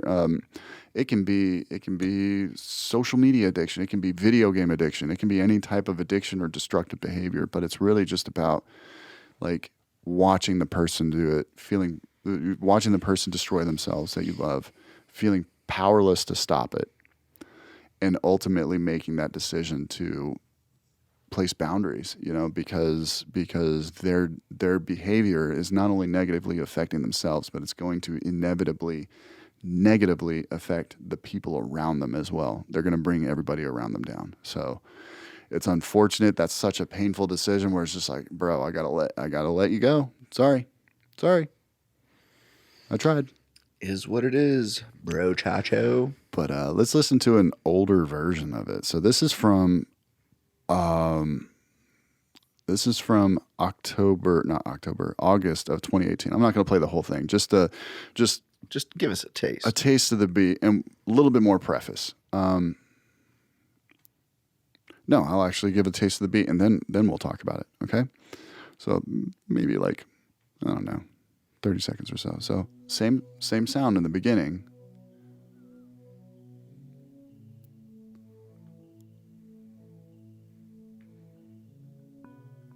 So same sounds. I mean, obviously mixed banger, differently. G. Yeah. Listen to that hit. The 808. But when the beat comes in, it's going to sound different.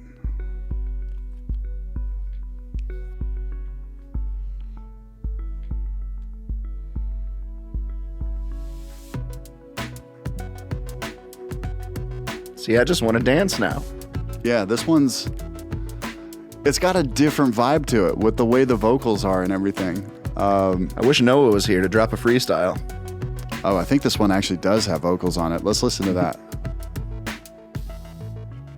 I hate to hear you say it never goes your way with all the choices you've made. So come on, face it, you got lazy. One of these days becomes a yesterday, becomes another maybe tomorrow. Dwelling that sorrow, you're loving that drama, but rolling in shit won't help you. I got some tough love for you, brother. I wanna be the optimist, but got another story to tell. Although I might as well, I know you won't be held accountable for yourself, and you're constantly leading. But you gotta believe me when This is fun as shit, dude.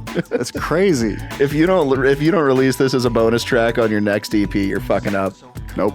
Aw, come on. This is great. I feel like I'm... from the grave to the bottle, wake up, decide to move on. You let it ride on down.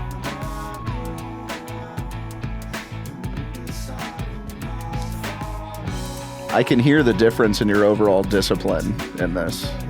Like discipline? Yeah, I think I hear the accumulation of knowledge you've experienced since then. It has a quality I like about this part, though. Oh, for sure. It's brighter in a way.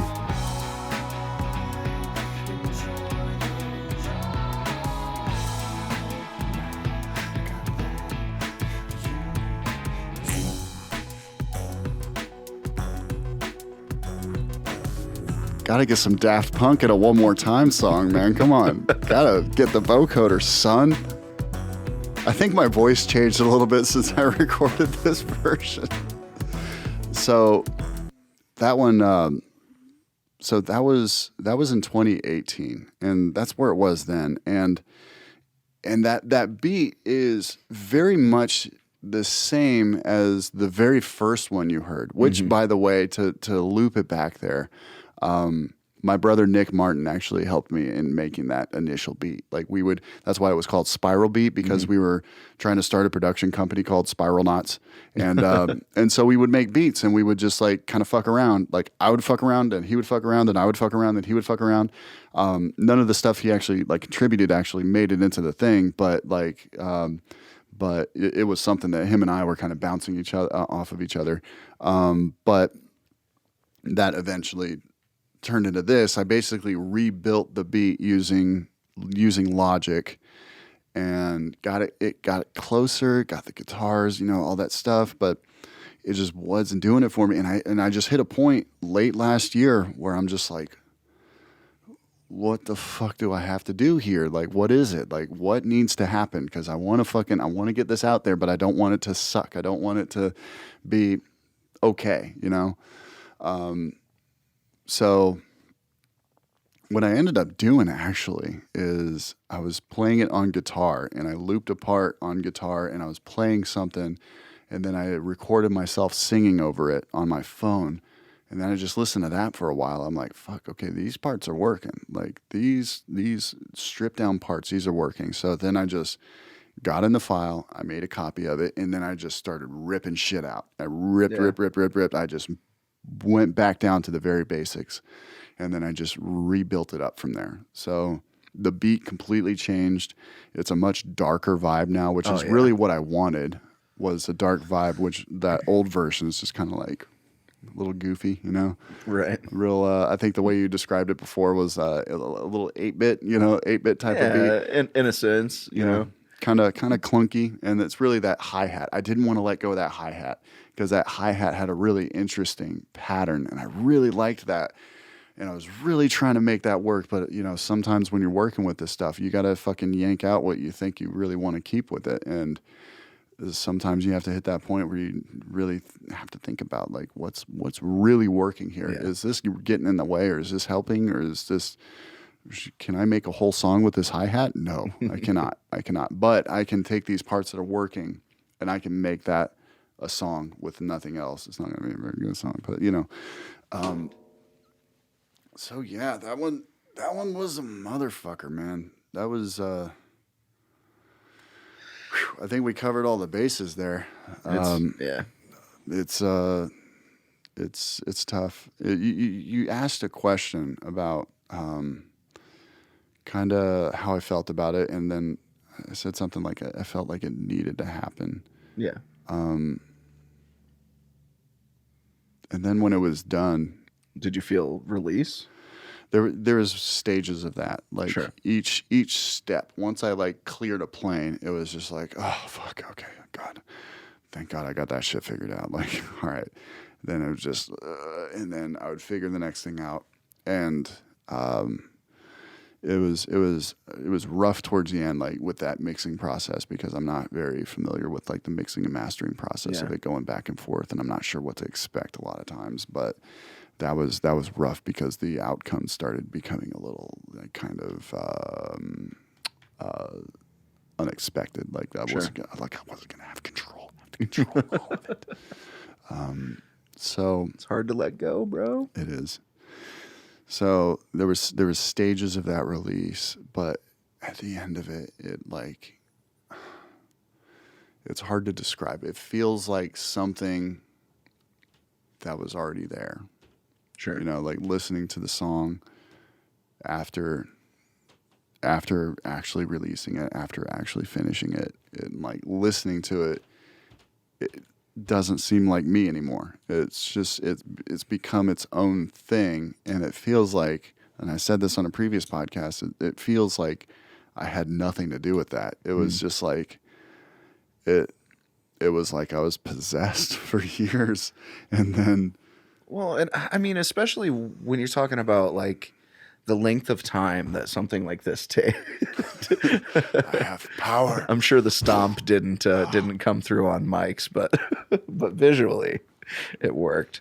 But yeah, when you live with something for as long as you've lived with at least elements of this song, right? Like there's no way that it doesn't separate itself from you as the creator.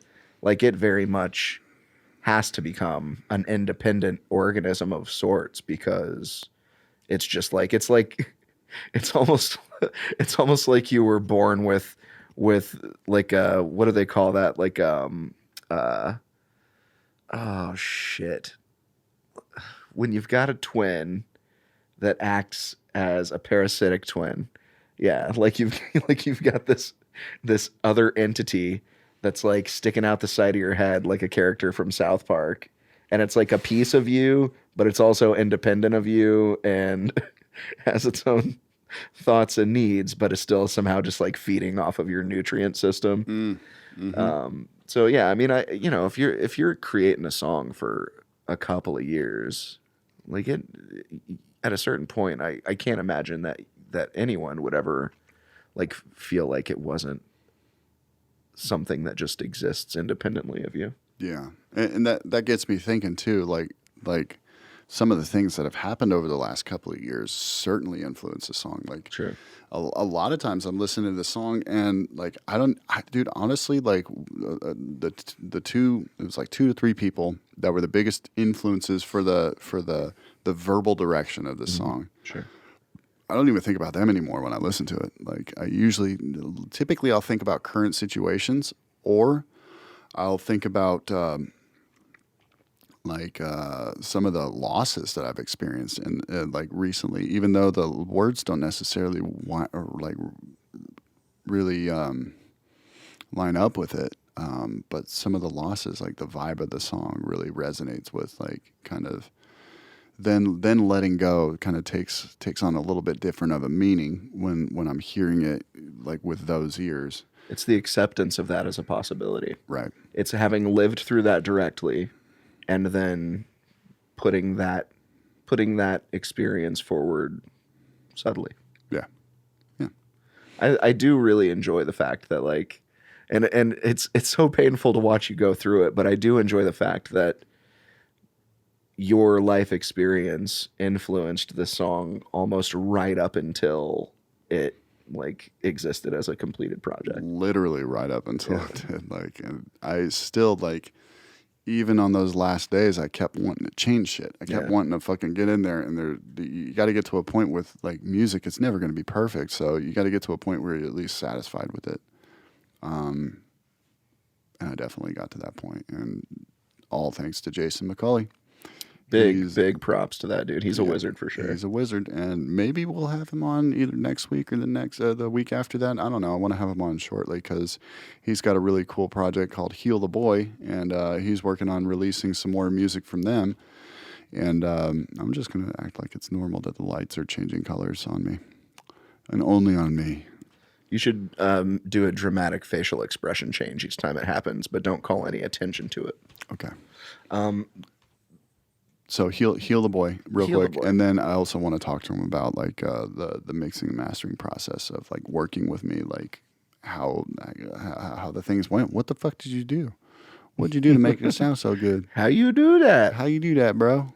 So, do you feel satisfied with our coverage on this song? Yes. One more time. I feel satisfied. Are we? But let's cover it one more time. Let's start from the top.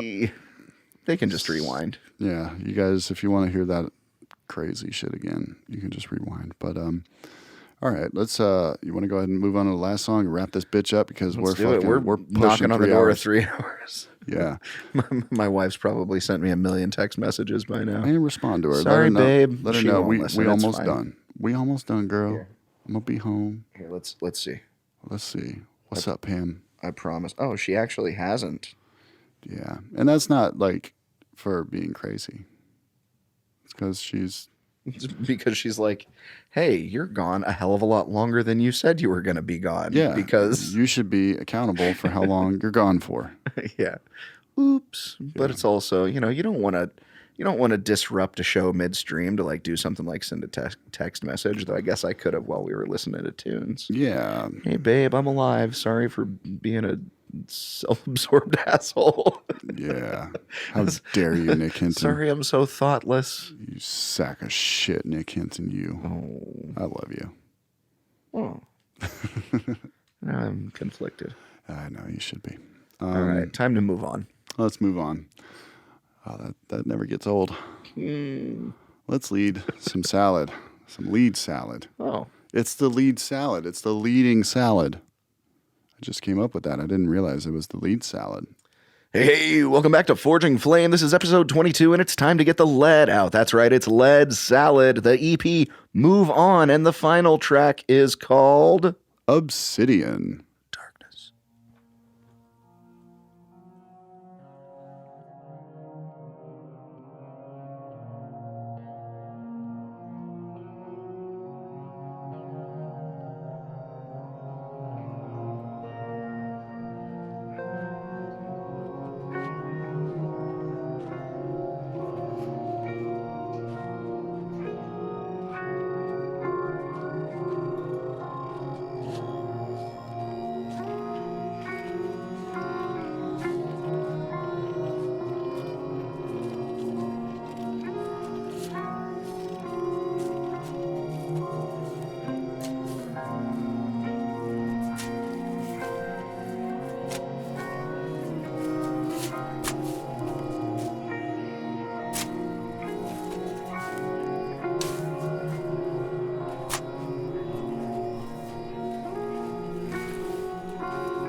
All right, welcome back to Forging Flame Episode 22. 22. And that was Obsidian by Lead. Is it Lead? I think it's, I don't know. I think it's lead, yeah. Aaaaand Salad. That's how. Aaaaand Salad. I've never met the man, but he's an excellent musician. He's a good boy. He's a good boy. Now, Ryan, why is that called Obsidian? I don't know. It seemed appropriate. I called it, I wanted to call it Black Mirror, but that was taken. Then I chose Dark Mirror, and you get to this thing with creativity where you're just like, no, it's too close to that, you know, like Right. you don't want to do it because it sounds too close. And the same reason that lead is not spelled LED because it's too close to Led Zeppelin. Light emitting diode salad. Yes, LED salad, LED. So this song started with a synth sound that I thought was really cool, and it's like, and you kind of barely hear it in the mix anymore because it's such a kind of offsetting kind of sound. It's the wailing kind of synth sound that's happening in the background, kind of morphing around and stuff. And then for a long time I just sat with that and I just didn't fuck with it. And then like I think I showed it to Dan and he was like, I fucking love that. I was like, all right, I'll make it something. And He would. he wanted to make it into like a metal song, of course, because it's Dan we're talking about. But I don't know where I got the idea to make it like a sort of a just a sound effects piece. But Dan helped me record a lot of those sound effects. So we basically went around that farm property and they had a big ass barn in there with a tractor and like all kinds of tools and little odd things in there. And then that thing just sounded so fucking creepy itself. Like just the room was just like we just recorded the side of and it sounded like a haunted house. Like it was crazy because the wind was blowing against the tractor and the sounds outside and people were shooting guns off in the distance and shit. So I was basically looking for sound effects in the final product. When putting it all together, I was looking for sound effects that were just kind of easily identifiable. So like keys jingling, a car door opening and shutting, radio sound. And then I filled it up with a bunch of demented shit that I don't even want to say what I put in there. But basically there's a lot of dark shit in there. Like, and I think it's still there on some kind of vibrational level. So to answer your question, Obsidian felt natural because it's just such a deep, dark stone, but it's also reflective. I don't know, something about that just resonated with the song. And interestingly enough too, again with any of these songs, I don't have a predetermined outcome. Like I fucking wish I did. It would make it a lot easier. Like how to do this. Okay, I just do A, B, C, D. But with this one, it just evolved into that thing with the matches and like lighting up a rocket or a firecracker or something. I don't know. And then the explosion and stuff. And right when that came to me and that was like finally starting to manifest, that ending of the song, and it was finally starting to wrap up and really take shape, literally that was the night when the riots started here. Like I'm not talking about the protests. I'm talking about like people like smashing shit and like looting stores here in downtown Indianapolis. Like, which I mean, they started in a lot of different places on that particular night. I don't remember what night it was, but that was the night that this started actually coming together. And I remember doing this and then looking at my phone and just feeling fucking weird, dude, because that's what there seems to be a vibe of anarchy towards the end here. Like just blowing it up, you know what I mean? Just setting it ablaze. And like, and it's a little disappointing because I kind of wanted to put that out before some like riots and shit popped off. You know what I mean? Like I fucking thought of this first, you guys. But no, it's just crazy. It's just one of those like weird synchronicities that just happens and you don't know what to make of it. But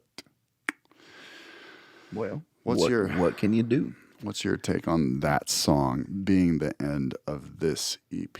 I think that it's kind of perfect, especially on the tail end of well, for one, like the project as a whole, wrapping up with that makes a lot of sense to me. Where some people might lead an album with some sort of like, I don't know, like tone creating instrumental piece or whatever. You've almost used it like punctuation or ellipses of a sort, and it from the title to the tone to some of the sound effects used, there's definitely like okay, so just like using metaphor, I hear the explosion and I kind of think like setting fire or blowing up like a notion of oneself or a past element of oneself.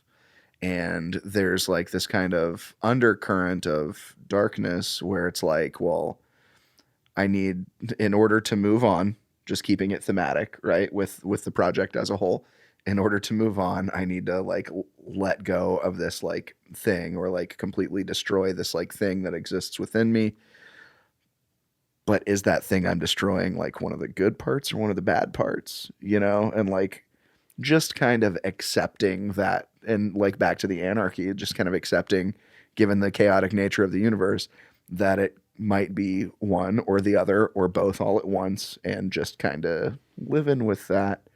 Like you mentioned, obsidian is a stone that's like just black, but also reflective, like kind of the, like there's duality there, like just in the mineral itself.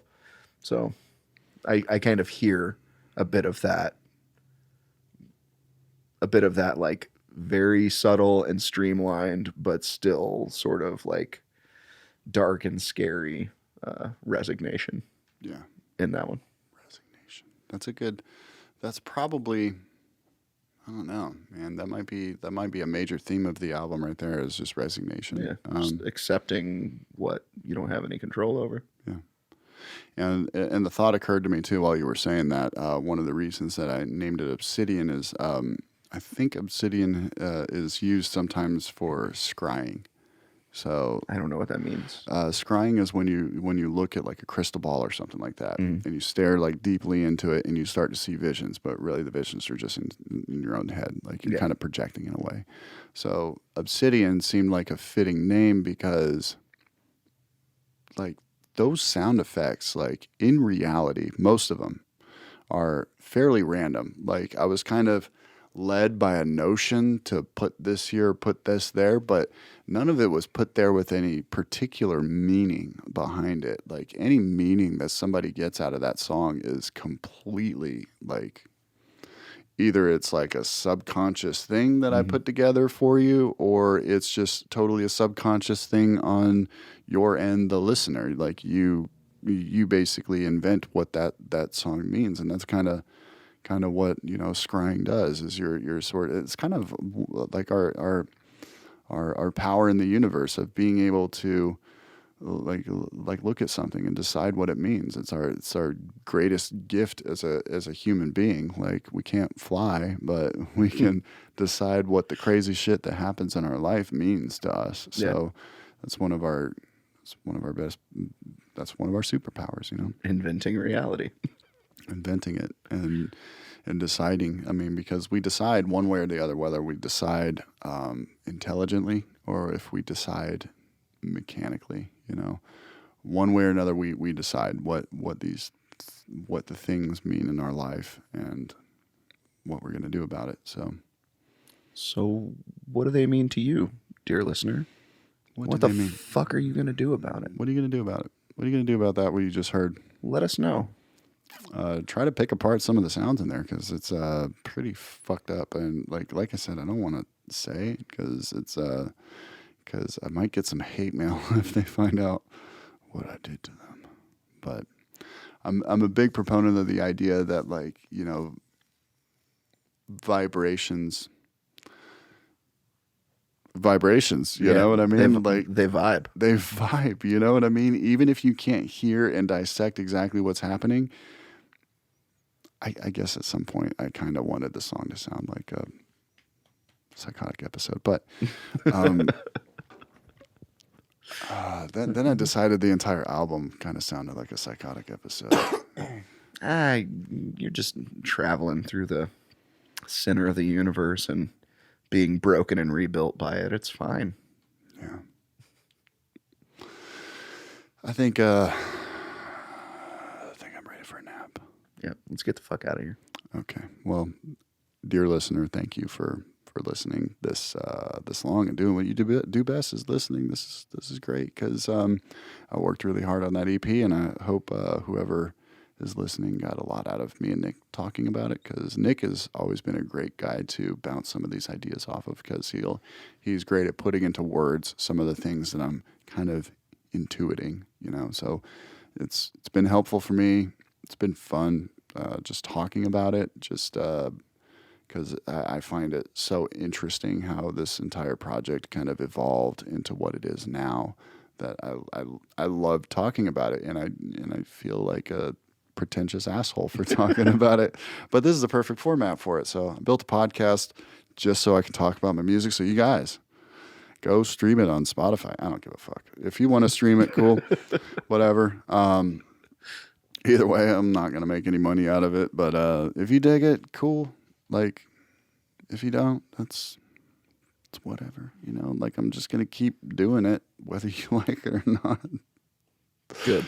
I'm glad. So, but it feels good that people do resonate with it, and that it has an impact on people. Kind of like what we were talking with Kim McCann about like kind of the purpose of art, and like that effect having on people, like as being its own sort of currency, and it's real. And in that case, I'm getting richer and richer, y'all. Happening. But until then, I'm just gonna struggle in the real world and torture myself until the next EP comes out, which I think I might start just releasing singles. I don't know. Yeah, I might. But I probably should. I like groups of songs though, man. Like we said, I'm an album person. It's hard to just release one song and be like, all right, that's it. Yeah, but like, if you release a bunch of individual songs for free and then later determine that among some of them there are some thematically similar elements that would make them like part of like an actual full-length album. Yeah, and you can always do that. Yeah. For sure. Anyway, food for thought. But yeah, keep making it, keep releasing it, and keep sharing it with the world, because it's great. And if you don't like it, then fuck you. No, if you don't like it, I get it. Then it wasn't for you. How about that? Is that a good middle ground? Yeah. No hard feelings. But fuck you. But don't let us see your face. Don't let us down the street. Don't let us see your face. You don't want to come around these parts. Peering through your mask. You better be wearing a mask. I'm wearing one right now. If you put your face far enough into the microphone, it's kind of a mask. Yeah. If you filter through the windscreen here. My mask was actually remarkably expensive. $400. But I swear to God, it feels like I'm wearing nothing at all. It is the most comfortable mask I've ever worn. That's impressive. Yeah. Where'd you get it? Just this guy walking down the street offered to sell me a mask, and I was like, $400. Get out of here. And he said, I swear, most comfortable mask you'll ever wear. I promise you, it's like wearing nothing at all. I was hooked, and sure enough, he was right. Was there any like process of attaching it to your skin? Like, did they have to anesthetize you? I mean, I assume it was a perfect fit. I could barely feel it. It was applied for me, and I've not taken it off since. Well, that's great, because now I can't get the COVID from you again. Yep. Son of a bitch. I'm not going to give you the same COVID twice. Yeah, it'll be a different one. Next one, it's going to make me cough more. I'm actively seeking a new one. Hey, as far as I know, I've never actually had it. I should get an antibody test, though, and see if I have had it, because I think I have, but I can say for relative certainty that you probably have it. Probably, considering all the variables. So many variables. And just in case you, dear listener, if you've had it, it's okay. You're still a person. Don't and be you afraid. matter. We love you. We love you. So we're going to wrap this up. Thanks Yeah, again for listening. It's over. It's been Let over. me go ahead and plug everything. First of all, Forging Flame, of course, statusfo.co. Go check out their music. They're awesome musicians, and I wish they would let me be in their band, but no. No, that would be the type of band I would love to play in for sure. They're just a lot of fun. Then leadsaladmusic.com. Check out Lead Salad wherever you listen to music. The website's cool. The website turned out really awesome. I had to rebuild it last minute, which sucked. That's not a story I got to tell here. So I'll go over it real quick. Basically, I broke the old website right around the time I was going to make a press release page on the website to like share it with blogs and stuff. Completely fucking broke it. But back to the whole like you defining your own reality. I like to say every situation's an opportunity. So I made one that was easily 10 times better. And I think anybody will look at it. I think Dan looked at it and he said that it felt like an interactive album to him. I'm like, fuck yeah, Nice. That's kind of what I was going for. So Hell yeah. it's definitely vibey. Go check out that website. Download the music. Stream the music. Whenever I come out with t-shirts, buy the fuck out of them, please. I'm fucking hungry, man. I'm sick of peanut butter, you guys. It's not even the good peanut butter. It's the shitty Kroger brand, and it's got 4 grams of sugar per serving, and I'm eating half a jar at a time with fucking peanut butter and bananas. If I'm lucky, I get to put some protein powder in it. So you guys help me out here. It's a struggle. We're gonna have to like launch some Patreon content just to keep you fed, right? we can't go having you waste away. Man, if somebody wants to sponsor a fucking Kuma burger, fucking Goat Snake would hit the spot right now. That was a free shit. fucking drop, man, but they deserve it. They're so good. Luke Tobias, where you at? Where you at, bro? Goat Snake in the house, best burger I have ever fucking eaten. Kuma's Indie, least racist Kuma's Corner. Whoa, what? Is there something I don't know? There's a backstory. Just look it up. Whatever. Have I been it's a whole eating thing. racist meat this whole time? Not unless you've eaten it in Chicago. Oh, okay. No, I'm good then. It's all indie burgers here. So, but the Goat Snake, that goat cheese and poblano cheese, the poblano relish and the fucking corn relish. No, it's poblano peppers and corn relish, and then they have the crispy like Herb to red goat cheese onions stuff. And the crisp red onions. that was a banging ass burger. Yeah, It still is. Are they still there? they're still there. They're still there. They are. Fuck. They If are I had still money, there. I would support them. And I'm sorry, I'm letting this go on longer and longer. I'm just really tired. See, we have to come back next week, Ryan, because if we don't, then it's gonna build up, and we're gonna make another 3-hour podcast. I'm starving. So Feed him. I'm so hungry, you guys. He's wasting away. I'm literally gonna go home and eat peanut butter and bananas. You motherfucking watch me, man. So yeah, thanks again to everybody for the support. Let us know that you don't want us to quit, because it's still not off the table, man. Like We'll stop right now. Watch us. watch us right now. We're done.